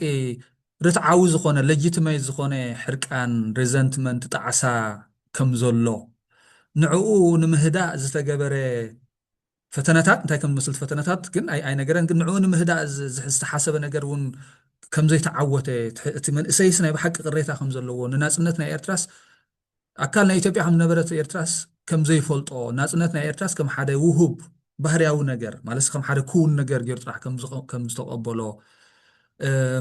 ግን ሕጂስ እንዳበለ ቁሩብ እቲ ፖለቲካዊ ንቕሓት ናይቲ ሰብ እንዳመፀስ የላዓዕሎ ከም ዘሎ ነዚ ሕቶታት እዚ እንታይ የጋጢሙ ብ1993 ንምንታይ ከም ዝጋጢሙ ንሕና ከም ዝበልና ሃገር ንምንታይ ባሕሪ ዘይብልና ሓደ ሌጂቲሜት ዝኾነ ሕቶታት የልዕል ከም ዘሎ እዩ ተዛሪቡ ማለት እዩ እንታይ እና ንብላ ነዚኣ ብኸመይና ክንሪእያ ንኽእል ማለት እዩ እዚኣ ምናልባሽ እዚኣ ቅድሚ ምምፃእ ተስፌስኒ ኣነተን ቁፅሪ 1 ቁፅሪ 2 ምስ ኣንበብክወን መጀመርያ ወይ ምስ ሰማዕክወን ሰዋት ኣበይ ክኸይድ ደልዩ ትብል ሕታያ መጀመርያ መፅያትኒ ምክንያቱ እቲ ትረንድ ፍሉጥ እዩ ነይሩ ቀዳመይቲ ምስ ረኣናያ ካልኦይቲ ምስ ረኣኹ ምስ ሰማዕክዋ ዘን እቲ ሓደ ፖለቲካዊ ምሽፍ ምዃኑ ወይ ፖለቲካዊ ቅሸሻ ምዃኑ ርዱእ እንድዩ እንታይ እዩ ክብል ደልዩ ኢኻ ትብል እዘን ኩለን ናብ ላዕሊ ዝተቐመጣ 4 ነጥብታት ናብዚኣ ንምምፃእ እዩ ነይሩ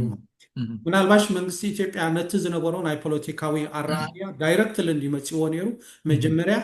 ወይ ብሓይሊ ወይ ብፍቶት ባሕሪ ሃቡና ድብል እንዲመፅእ ነይሩ ሕጂ ሞር ዲፕሎማቲክ ኮይኑ ማለት እዩ ሞር ዲፕሎማቲክ ኮይኑ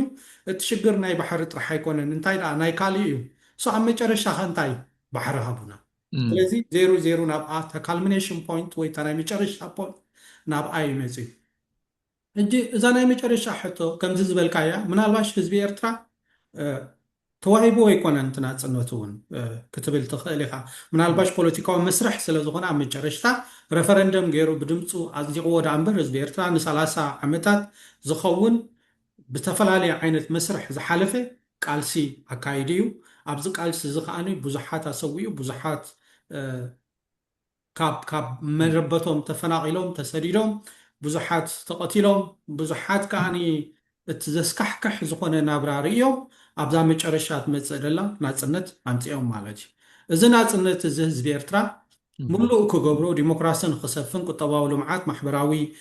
መነባብሮ ናይ ህዝቢ ንክመሓየሽ ከምቲ ናፅነት ዝሰርሓሉ ባዕሉ ሰሪሑ ከሰማቕሮን ክዕርዮን ዘለዎ ኩነታት እዩ እዚ ኩነታት እዚ ከዓኒ ምናልባሽ ካብ ሓደ ተደናጋፂ ካብ ሓደ ሓዊ ሞራላዊ ደገፍ የድልየካ እዩ ግን ካብ ሓደ ንሃገርካ ክወርር ዝደሊ ደሎ ከም በዓል ኢትዮጵያ ከምዚ ዓይነት ነገር ክመፅእ ከሎ ምናልባሽ ከምቲ ዓንተወይ ዝበልክዎ ኣብቲ ርእሲ ቁስሊ እንድሕር ኣሎ ከምዚ ጨው ምንስናስ እዩ እዛ መጨረሻ ሕቶ ዝበላ ከዓኒ ንወደግ እውን ትህቦ ኣይኮንካን ወይ ንወያነ እውን ትህቦ ኣይኮንካን ካብኡ ሓሊፍካ እውን ምናልባሽ ንመነሊክ እውን ትህቦ ኣይኮንካን እዩ ከምዚ ዓንተወይ ዝበልክዎ ኣፈጣጥራ ናይ ሃገራት ኣፍሪቃ መብዛሕተን ናይ ዝተገዛእ ሃገራት ከዓ መግዛእታዊ እዩ ብኡ መፅኢካ ከዓኒ ኤርትራ ከም ኩለን ኣፍሪቃውያን ሃገራት ብመግዛእታዊ ኩነታት ሓሊፋ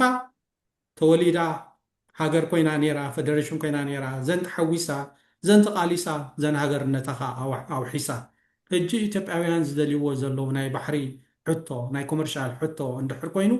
እዚ ባሕሪ እዚ ብጣዕሚ ዓብ ባሕሪ ንኢትዮጵያ ይኮነስ ንካልእ እውን ከገልግል ዝኽእል ብሰላማዊ መገዲ ግን በዚ ኢትዮጵያውያን ዝብልዎ ዘለዉ በዚ ሕጂ ዶክተር ጊደዎን ዝብሎ ዘሎ ኩነታት እንድሕር መፅኢካ ግን ኤርትራ ብቃልሲ ጥራሕ ደይኮነ ወላ ብድምፂ ናፅነት ዝወሰደት ኣህጉራዊ ተፈላጥነት ዝረኸበት እያ ስለዚ ነቲ ህዝቢ ኢትዮጵያ ናብቲ ዝነበረ ዝሓለፈ ናይ ዓመታት ደም ናብኡ ንምምላስ እምበር ካልእ ፍታሕ ዘምፅእ ኣይኮነን እቲ ሓላፍነት ከም መንግስቲ ኣብዚ እዋን እዚ ፕሮስፐሪቲ ፓርቲ ወይ ብኣብ ዝምራሕ ብጊደዎን ዝምራሕ መንግስቲ እዚ ከዓነ ንህዝቢ ኢትዮጵያ ካብ ኩናት ኣልዩ ኣብ ሓደ ሰላማዊ መገዲ ከመይ ገይሩ ዊን ዊን ገይሩ ተሰማሚዑ ኮመርሻል ዝኾነ ባሕሪ ክረክብ ይኽእል ኣብ ከምኡ ክእትዎ እዩ ዘለዎ እምበር ናብ ሓደ ዝደቀሰ ወይ ዝነቐፀ ደም ንዕኡ ኣበራቢሩ ኣብ ካልእ ደም ክእትዎ ፍትሓዊ ኮይኑ ኣይስማዓንን ሞራላዊ እውን ኣይኮነን ብዓይኒ ክትሪኦ ከለካ ሓደ ምሁር ሓደ ዶክተር ሓደ ናይ ሕጊ ኣፍልጦ ዘለዎ ሰብ ከዓኒ እዚ ብኩሉ ጌጋ እዩ ምናልባሽ ካልእ ቅስቀሳ ናይ ኩናት ክኸውን ይኽእል እዩ በዚ ሰላም እንዳበልካ በዚ እውን ቅስቀሳ እንዳገበርካ ኣሰቃፊ እዩ ናብ ኩናት ክወስደና እውን ይኽእል እዩ ድብል ግምት ኣለኒ ግን እቲ ኣርጊመንት ወላ ሓንቲ ማይ ዝቋፅር ኣርጊመንት ኣይኮነን ኣይኮነን ክብል ይኽእል እያ ብወገነይ ሓንቲ እንታይ ዘኪርካ ንስ ሰላም እንዳዘመርካ በቲ ከዓ ንኩናት ንግፍዕን ንዘይምርግጋእን ምንቅስቃስ ትብሲ ናይ ኖበል ፒስ ፕራይስ እንዳወሰደ ከሎ ዝነበረ ፈይስ ዝነበረ ቋንቋ ዝነበረ ፅቡቕ ነገራትን እንታይ የጋጥም ነይሩ ብድሕሪኡ ዋላ ሽዑ እውን ኣብ ኢትዮጵያን ይረኣየካ ማለት እዩ ደሰይ ምስ ኢሳያስ ዝነበሮ ዝምድና ዝጥቀሙ ዝነበሩ ቃላት ከመይ ዝበለ ዲፕሎማስያዊ ፅቡቕ ነገራት ተስፋ ዝህብ ቃላትን ምንቅስቃሳትን ናይ ካሜራ ክሳያት እንዳተረኣየ ግን እንታይ የጋጥም ነይሩስ ዊኖ ማለት እዩ እዚ እውን ከምኡ ተመሳሰለ ሕጂ ንእሽተይ ሓንቲ ሓሳብ ኣብ ለቀነ ጎስጓስ ኣላ ካብ ዝተፈላለየ ኤምባሳሲታት ትወፅእ ዘላ ማለት እዩ ሰላማዊ ዝኾነ ፒስፉል ብዝኾነ ገባብ ብኢን ምሂን እንዳተባሃልካት መፍትሒ ክርከቦ ትብል ፅብቕቲ ሓሳብ መፅያ ኣላ ፅብቕቲ እያ ግን በቲ ካልእ እንታይ ይግበር ከም ዘሎ ስለ ዝዕዘብቲ ሰብ ዓይን እዩ ዝቐድም ዓይኒ ናይ ብሓቂ እቲ ፖሊሲ ዳይሬክሽን ኣገዳሲ እዩ ቁርብ ጠመት ዝድለየ ማለት እዩ ያ እንታይ ይብል ነይረ ኣብዚኣ ሓንቲ ክብላ ኣላ ተስፈ እዚ ናይ ልኡላውነት ዝበሃል ሕቶ ስኒ ወዮ ደኣ ከም ርዱእ ጌርና ኩሉ ግዜ ስለንሓልፎ ኢና እምበር ወላ ኣብዪ ክመፅእ እንከሎ እንድሕር ኢኻ ናይ ኣብን ናይ ኢሳያስን ዝምምዕ ኣብዪ ንውዕል ኣልጀርስ አንኮንዲሽናል ስለ ዝኸፍሉ እዩ ኣብዪ ንውዕል ኣልጀርስ አንኮንዲሽናል እንድሕር ተቐቢልዎ ልኡላውነት ኤርትራ 100 ካብ 100 ኣሚኑ ኣሎ ማለት እዩ كينوا حليف كهالتشون 18 ኣብ ወርሒ 7 ኣብ ኣስመራ ዝተፈራረመዎ ታሪኽ ኻኒ ቀዳመይ ትነጥቢ እቲ ኣህጉራዊ ስምምዓት እቲ ዶባት ናይ ኤርትራ ናይ ኢትዮጵያን ብንጹር ተቐቢልዎ እዩ ሕጂ ዝብሎ ዘሎ እቲ ሜልካ ዓገርገር ንምእታው ምናልባሽ ነዛ ትመጽእ ደላ ምርጫ ንምዕዋት ካልእ ከምኡ እንዳገበርካ ሓደ ክራይሲስ ፈጢርካ ነቲ ክራይሲስ ሓደ ግጭት ፈጢርካ ነቲ ግጭት ከዓ ንዕኡ እንዳመሓደርካ ስልጣኑን ምቕጻልኩም ኩሉ ኣፍሪቃውያን መርሒ ዝገብርዎ እንተዘይኮይኑ እዚ ዝብሎ ደሎ ንጹር ምዃኑ ርዱእ ምዃኑ ኣነ ብወገነይ ኣብን ጊዶውን እውን ዝጠራጠር እዮም ኢለ ኣይኣምንን እየ ፅቡቕቲ ያ ፅቡቕቲ ዕዝብቲ ኣነ ቀንዲ ዘለዓልኩ ካብዚኣ እንታይ ነይራ ክልተ ነገር ማለት ምናልባት ክጠቅስ ሓንቲ ከምቲ እቲ ናይ ድሕሪ 93 ድሕሪ 91 ዝመፀ ወለዶ ናይ ኢትዮጵያስ ሪዘንትመንት ኣለዎ ናይ ተበዲልና ናይ ኢትዮጵያ ተበዲላ ዝብል ስምዒታት ኣለዎ ምክንያቱ እቲ ካልእቲ ሂስትሪስ ታሪክ ኣይፈልጦን እዩ ስለዚ ከም ዝመሰል ከም ዘለዎም ተበዲልና ተዋሲና ተወጋጊና ክብሉ መሰል ከም ዘለዎም ገይርዎቲ ከም ሓደ እቲ ስታርቲንግ ፖይንት ናትስ በቃ ሓደ ለጂቲማይ ዝኾነ ሕቶ ከም ዝኾነ ዘልዕልዎ ዘለዉ ተበዲልና ኢትዮጵያስ ክትሕነቕ የብላን ገለ ዝዓይነቱ ዘረባታሲ ቅቡል ከም ዝኾነ ገይሩ ፍሬም ዝገብሮ ዘሎ ሕጂ እዚኣ ፍሬም እዚኣት ኩድ ቢኣን ኢንተረስቲንግ ምክንያቱ ክህልዎ ዝኽእል ሳፖርት ቤዝ ናቱ ወይ ከዓ እቲ ፖቴንሻል ኦዲየንስ ናቱ እውን ዝርእዮ ዘሎ ኮይኑ ይስማዓኒ ማለት እዩ ወይ ከዓ ቁሩብ ናብኡ ዘይሰሓቦ ናብኡ ዘየምፅኦ ክፋል ናይ ኢትዮጵያ እቲ ያንግ ዝበሃል ጀነሬሽን እንተደኣ ኣብዚ ዓይነት መዝሙር እዚ እንተደኣ ሲንክ ዘይገበረ ኮይኑ ምስኣቶም ኣቶደ ወዝ ስፔሲፊካሊ ታርጌት ዝገበሩ ሓደ ዴሞግራፊ ናይ ኢትዮጵያ እውን ነይሩ ንምንታይ እዩ ስለ ዝለዓሎ ዘሎ ድዩ ይፈልሕ ከም ዘሎ ስለ ዝረኣያ ድዩ ወይስ ከፍልሖ ስለ ዝደለየ ሪሊ ኢንተረስቲንግ ዝኾነት ሕቶ ልዒላትለይ ካልእቲ ሓንቲ እንታይ ኢሉ እቲ ኢትዮጵያስ ኤክስክሉዥን ፍሮም ደ ሬድ ሲ as deeply unjust and unacceptable ኢልዎ ምውሳን ናይ ኢትዮጵያ ካብ ቀይሕ ባሕሪ ሲ ዘይፍትሓውን ዘይቅቡሉን ኢልዎ ማለት እዩ መዓዝ ሕጂ እዚ 93 ኢኹም ዝብል ዘሎ ኣነ እንታይ ኢልዋ ገዛኢ ኮሎናይዘር ዶ ብዛዕባ ጃስቲስን ኢንጃስቲስን ክሓትት መስል ኣለዎ ወይ ጨፍላቂ ገባጢ ጎባቲ ስርዓት ሓይሊ ዶ ብዛዕባ ፍትሕን ዘይፍትሕን ክዛረብ ይኽእል እዩ ማለት እዩ ሓደ ኮሎናይዚንግ ፓወር ሲ ነቲ ዝገዝኦ ነቲ ዝጨፍልቆ ህዝቢ ኣብዚ ግዜ እዚ ሲ እቲ ዝገበርናዮ እቲ ዝሰዓርኩምና ሲ ፍትሓዊ ኣይኮነን ፍትሓዊ ሰዓር ኣይኮንኩም ስዒርኩምና ክስዕሩና ከለኹም ሲ መሬትኩም ከተምልሱ ከለኹም ርስትኹም ከተምልሱ ከለኹም ሲ ሓድ ግዜ ክትገድፉልና ነርኩም ንዓና ኦንሊ ከምዚ ብምግባርኩም ፍትሓዊ ክኸውን ይኽእል ነይሩ እቲ ናይ መግዛእቲ ህላዌና ኩነታትና ኣብ ዓድኹም ማለት እዩ እቲ ዝጨፍለቕናኩም ባፅዕ ሲ ናይ ቅብፀት ሲ ክትገድፉልና ነርኩም ወይ ንባፅዕ ወይ ንዓሰብ ክትህቡና ነርኩም ሓኳ ናይ ኮሎናይዘር ኣስክ ፎ ፌር ዝኾነ ትሪትመንት ኣብቲ ናትካ ልእላዊ መሬት ገለ እንታይ ኢኻ ትብል ዘለኻ እቲ ናይ ኢትዮጵያ ፖለቲካዊ ኣይደንቲቲ ኢምፔሪያል ኣይደንቲቲ ናይ ኢትዮጵያ ዝፈልጦ ዲኻ ተንብቦ ዲኻ ዘለኻ ሃበይ ኢኻ ተምፅእ ዘለኻ ገዛኢ ሓይሊ ኢኻ መንነት ናይታ ትውክላ ዘለኻ ሃገር ሲ ኢትስ ኣን ኢምፔሪያል ኢትስ ብሩታል ኮሎኒያል ስቴት ማለት እዩ ስለዚ ሲ ብናይ መለክዕ ኢኻ ጃስት ኣይኮነን ኣክሰፕታብል ኣይኮነን ነይሩ ትብል ዘለኻ ክብል ዝኽእል ሓደ ፖለቲካዊ ወይ ተንታኒ ዋላ ዲፕሎማት ገለ ይብል ነብልዕል ነይረ ማለት እዩ ኣክሰስ ይግባአና ተወፂዕና ኣለና በቲ ኣህግራዊ ሕጊ ናይ ባሕሪ ኣህግራዊ ሕጊ ዘፍቅዶ ምስ ኤርትራ ድርድር ክንገብር ንደሊና ይግባአና ይመሰል ኣለና ንድርድር ማለት እዩ ምስ ኢትዮጵያ ኹን ምስ ጅቡቲ ኹን ዋላ ምስ ሶማልያ ምባል ካልእ ሕቶ እዩ ማለት እዩ ገዛእቲ ነርናስ እንዳገዛእና ከለና ምስ ተሰዓርናስ ሽዑስ ዘይፍትሓዊ ኣገባብ ናይ ፍትሕ ነይሩ እቲ ዲቮርስ ገበርናዮ ሽዑት ናይ ምፍልላይ ክሳይሲ ወይ ከቲ ናይ ዓወትኩም ክሳይሲ ፍትሓዊ ይኮነን ዓወትኩም ነይሩ ምክንያቱ ዝተወፅዕና ኢና ስለዚስ ቅሬታ ይስማዓና ኣሎ ገለ ዝብል ነይሩ እሞ እሱ ካብቲ ዝገረመኒ እዩ ምናልባት ግዜ እውን ንዊሕና ስለ ዘለና እስኪ ሓንቲ ሕቶ ክሓተካ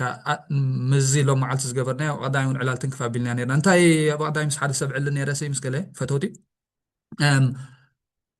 ኣብዚ ሎሚ ዘሎ ሲ ምስ ኣቢ ኮንካ ናይ ምስራሕ ጊብን እንታይ ዝገብር ዘሎ እቲ ናይ ኣቢ ስርዓት ማለት እዩ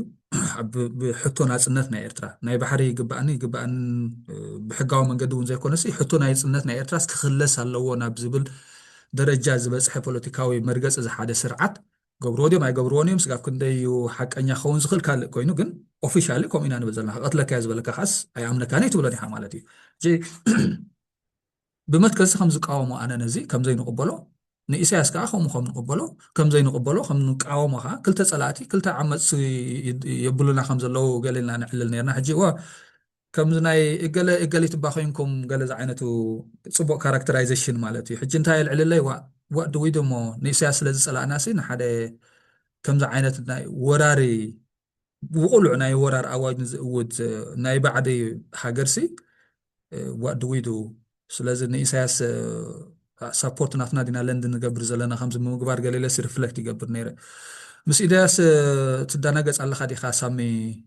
ነዚ ናይ ኢትዮጵያ መንግስቲ ሕጂ ዝገብሮ ዘሎ ኩነታት ብምቋንቋን ዓገብን ጌጋይን ብምባልካስ ምስ ኢሳያስ ዲኻ ትዳናገፅ ዘለካ እዩኖ ሲንቲ ናይ ኤርትራ ቁስሊ ኣብ ህዝብና ዘሎ ቁስሊ ኣብ ኤርትራ ዘሎ ሕሰም ግፍዒ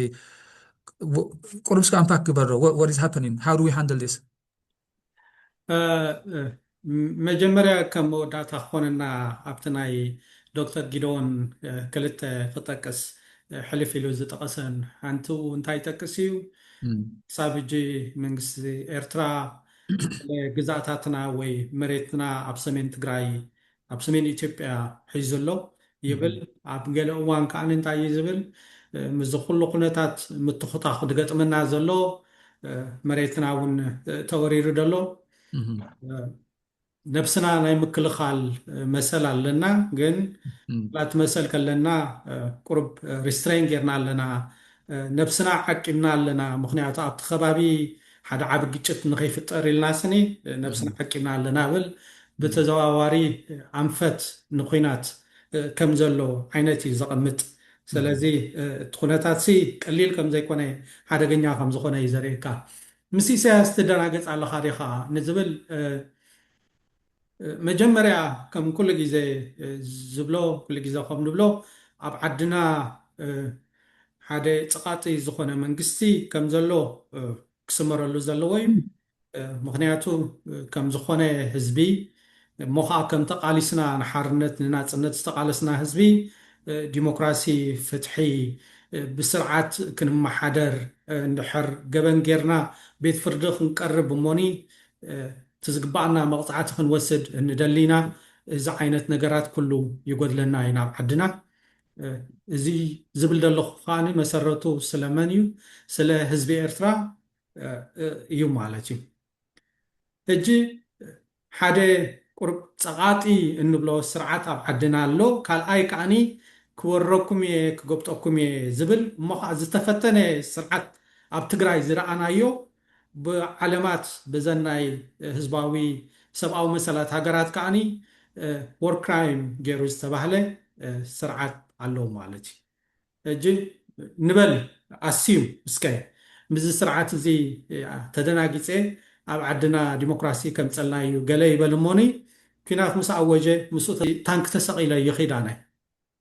ካብ ዶብ ኤርትራ ንበል ክሳብ ደሓን ወላ 5 ኪሎ ሜትር ሓይሊ ረኺቡ እዩ እቶሞ ክንደይ ህዝቢ ክቐትል እዩ ክንደይ ደቂ ኣንስትዮና ክዕምፅ እዩ ክንደይ ካብ ዘለና ትሑት ቁጠባናን ትሕተ ቅርፅናን ክዕኒ እዩ እሞ ከዓ ኣብ ሃገርና ዳሓረይ ከንታ ዓይነት ፍታሕ ከም ፀልና እዩ ኣብ መጨረሽታ መቸም ንዓይሉ ኣብይ ታንክ ገይሩ ናብ ኤርትራ ከምዘይኣቱ 200 ካብ 100 ርግፀኛ እየ ኣነ ስለዚ ኣብ መጨረሻ ኸ እንታይ እዩ ክገብር ኣነ ምዛ ዓይነት ስርዓት ተደናጊፀ ከመይ ገይረ ነቲ ተበዲሉ ዘሎ ዝብሎ ህዝበይ ተደራራቢ ብቁፅሪ ክክልክዓልካ ይክእልን እየ ሽግር ዝምላኣሉ ነታ ናብታ ዓዲ ኮይና ወዳ ንሃገር ክብል ተሰዊኡ እሞ ዘይተረድእ ደላ ዓዲ እንታይ ዓይነት ቁስሊ ነቲ ሓደ ወዳ ተሪፉ ደሎ ምስ ሓደ ዓማፂ ምስ ሓደ ሃገረይ ክወርር ህዝበይ ክቐትል ዝብል ደሎ ስርዓት ተደሪበ መፅአ ነቲ ሓደ ወዳ ክቐትልላ ከለኹ እንታይ ኮይኑ እዩ ክስምዓ እንታይ እያ ክትርእየኒ ንዓይ ሕጂ ብከምዚ ዓይነት እየ ዝልክዖ ኣነ ክርክዕ ከለኹ ኣወዳዲረ ዝልክዖ ህዝበይ ክቐትል ንህዝበይ ክዕኑ ንሃገረይ እሞ ምስ ሓደ ፍቱን ስርዓት እየ ዝብለካ ዘለኹ ተስፊ ምስኡ ክኸይድ ሞራላዊ ሓላፍነት እውን ኣነ ኣይቅበሎን እዩ ምናልባሽ ሰባት ካልእ ናቶም ኣተሓሳስባ ክህልዎም ምኽእል ይኸውን እዩ ኣነ ግን ብከምዚ ዓይነት እየ ዝሪኦ ብከምዚ ከዓኒ ብኩሉ መለክዕታት ኣይቅበሎን እዩ ኣበይ ትመፅእ ፅቡቅ ኣለካ ከምዚ መን ፀላኢኻ ደንቢርካ መፅእ ኣቐሚጥካ ደፀላኢኻ መፅእ ማለት ሕጂ ኣቢ ከምዚ ንብሎ ዘለና ክገብር ከም ዝኽእል ክገብር ከዓ ከም ዘሎ ብሓፈሻ እውን ዋላ ብመትከል ምውራር እዩ ቅልዕ ዝኾነ ወራር ስለ ዝኾነስ ዋላ ክገብር ከይገብር ናብኡ ከይበፃሕካ እውን ምውራር እዩ ዘሎ ማለት እዩ ፍቱን ከዓ ዝረኣናዮ ብዚ 4-5 ዓመት ዝመሃረና ሕማቅ ታሪካዊ ተረኽቦታት ከዓ ንፈልጦ ንሪኦ ዘለና ሕጂ ማለት እዩ ስለዚ ዝኾነ ሕርክርክ ዝብለና ዘጠራጥርና ነገር ከምዘየለ እንታይ ከም ዘጋጥም ከም ዝኽእልስ ንፈልጦ ኢና ከምኡ ጥራሕ ዘይኮነስ ታሪክና ከዓ ንፈልጦ ኢና ማለት ኣዴታትና ኣቦታትና እያታትና እንታይ ከም ዝኾኑ ከዓ ንፈልጥ ኢና ማለት ኣብቲ ግዜ መግዛእቲ ናይ ኢትዮጵያ ዝነበረሉ ስለዚ ዝኾነ ፍሉይ ነገር ክህሉ ከም ዘይክእልሲ ርዱእ ነገር እዩ ነዚ ነገራት እዚ ክሪቲካሊ ብምርኣይ ወይ ከዓ ናትና ተቃውሞና ብምግላፅ ንዕኡሲ ናብ ኢሳያስ ዝወገና ዘለና ወይ ንኢሳያስ ንደናገፅ ዘለና ነቲ ስርዓት ንደናገፅ ዘለና ኣምሲሉ ከይቀርብ እንዳተሰኮፍከ ኣነ ብርግፅ እቲ ጨፍላቕ ስርዓስ ኣይንቕበሎን ማለት እዩ ተቃውሞና ኣይንቕበሎን ማለት እዩ ሕጂ ኣበይና ዘለና ግን ንሕና ኣብ ሓደ ኣዝዩ ኣንኮምፎርታብል ዝኾነ ቦታ ኣለና ማለት እዩ እዚ ግን ደይዝኖ ክሪኦ ከለኹ ኣነ ፐርሰናልሲ ዘይወላወለኒ ዘይማትኣኒ ነገር ክኸውን ዝግብኦ ማለት እዩ ኢሳያስ እንድሕር ዳ ፀቂጥና ብዝተፈላለየ ምክንያት ንዝተፈላለየ ቆረቆሒታት ናትና ሽግር እዩ ማለት እዩ ኢሳያስ ብናይ ደገ ሓይልታት ተመዊሉ ብናይ ደገ ሓይልታት ተደሪቡ ኣይኮነን ንዓና ዝጭፍጭፈና ዘሎ ጨፍጭፍናይ ቀጥቂጥናይ ህዝቢ ገፊዑ ሰብ ኣእሲሩ ኣፅኒቱ ዓዲ ፅኒትዎ ኣሎ ማለት እዩ ፍሉጥ ነገር ጀ እዚ ኣይንቃወምና ማለት ኣይኮነ ነዚ ንቃወሞ ትሕቶ ዘሎ እንታይ ክንገብር ንኽእል ንዝብል ሕቶ ብውሕዱስ ነቲ ወራር እውን ነቲ ትንዕታታት ናይ ወራር እውን ከም ዘይንቕበሎ ብምግላፅናስ ንናይ ኢሳያስ ግፍዒ በደል ጭቆና ምኽንዩ ንምግባር ከም ዘይኮና ንምግላፅ ጥራሕ ንምባል እዩ ስለዚ ብኸማ ተኣኽለና ምስለን ግዜ ያንጉሕና ኣለና ምናልባት ተወሳኺ ፋይናል ሪማርክስ እንድሕር ኣለካ ኮይኑ ንዓኻ ኣደል ክበካ ተዘይኮይኑ ክንዓፅዋ ዳርጋ ንሲ እዚ ዝበልካ እዩ ምናልባሽ ኩሉ ነገር እንገብሮ ካብ ህዝብና ሓሊት ዝተበገሰ እዩ ንኢሳያስ ንቃወሞን ኢሳያስ ፅልእ ስለ ዘሎ ኣይኮነን ግን ነቲ ህዝብና ትዝግብኦ ይረክብ የለን ስለ እንብል ኢና ካብኡ ንላዕሊ ንህዝብና ክጭፍልቕ ንህዝብና ንሃገርና ክወርድ ዝመፀ ከዓኒ ምስኡ እንዳጣቕዐና ንኸደሉ መገዲ የለን በቲ ዝከኣለና መጠንዕ እውን ንቃወሙ ኢና ማለት እዩ ይቐኒልና ተስፈ ፅቡቅ ሳሚ ካልእ ኣጋጣሚ ተመሳሳሊ ዕላል ይረኽበና ይቐኒልና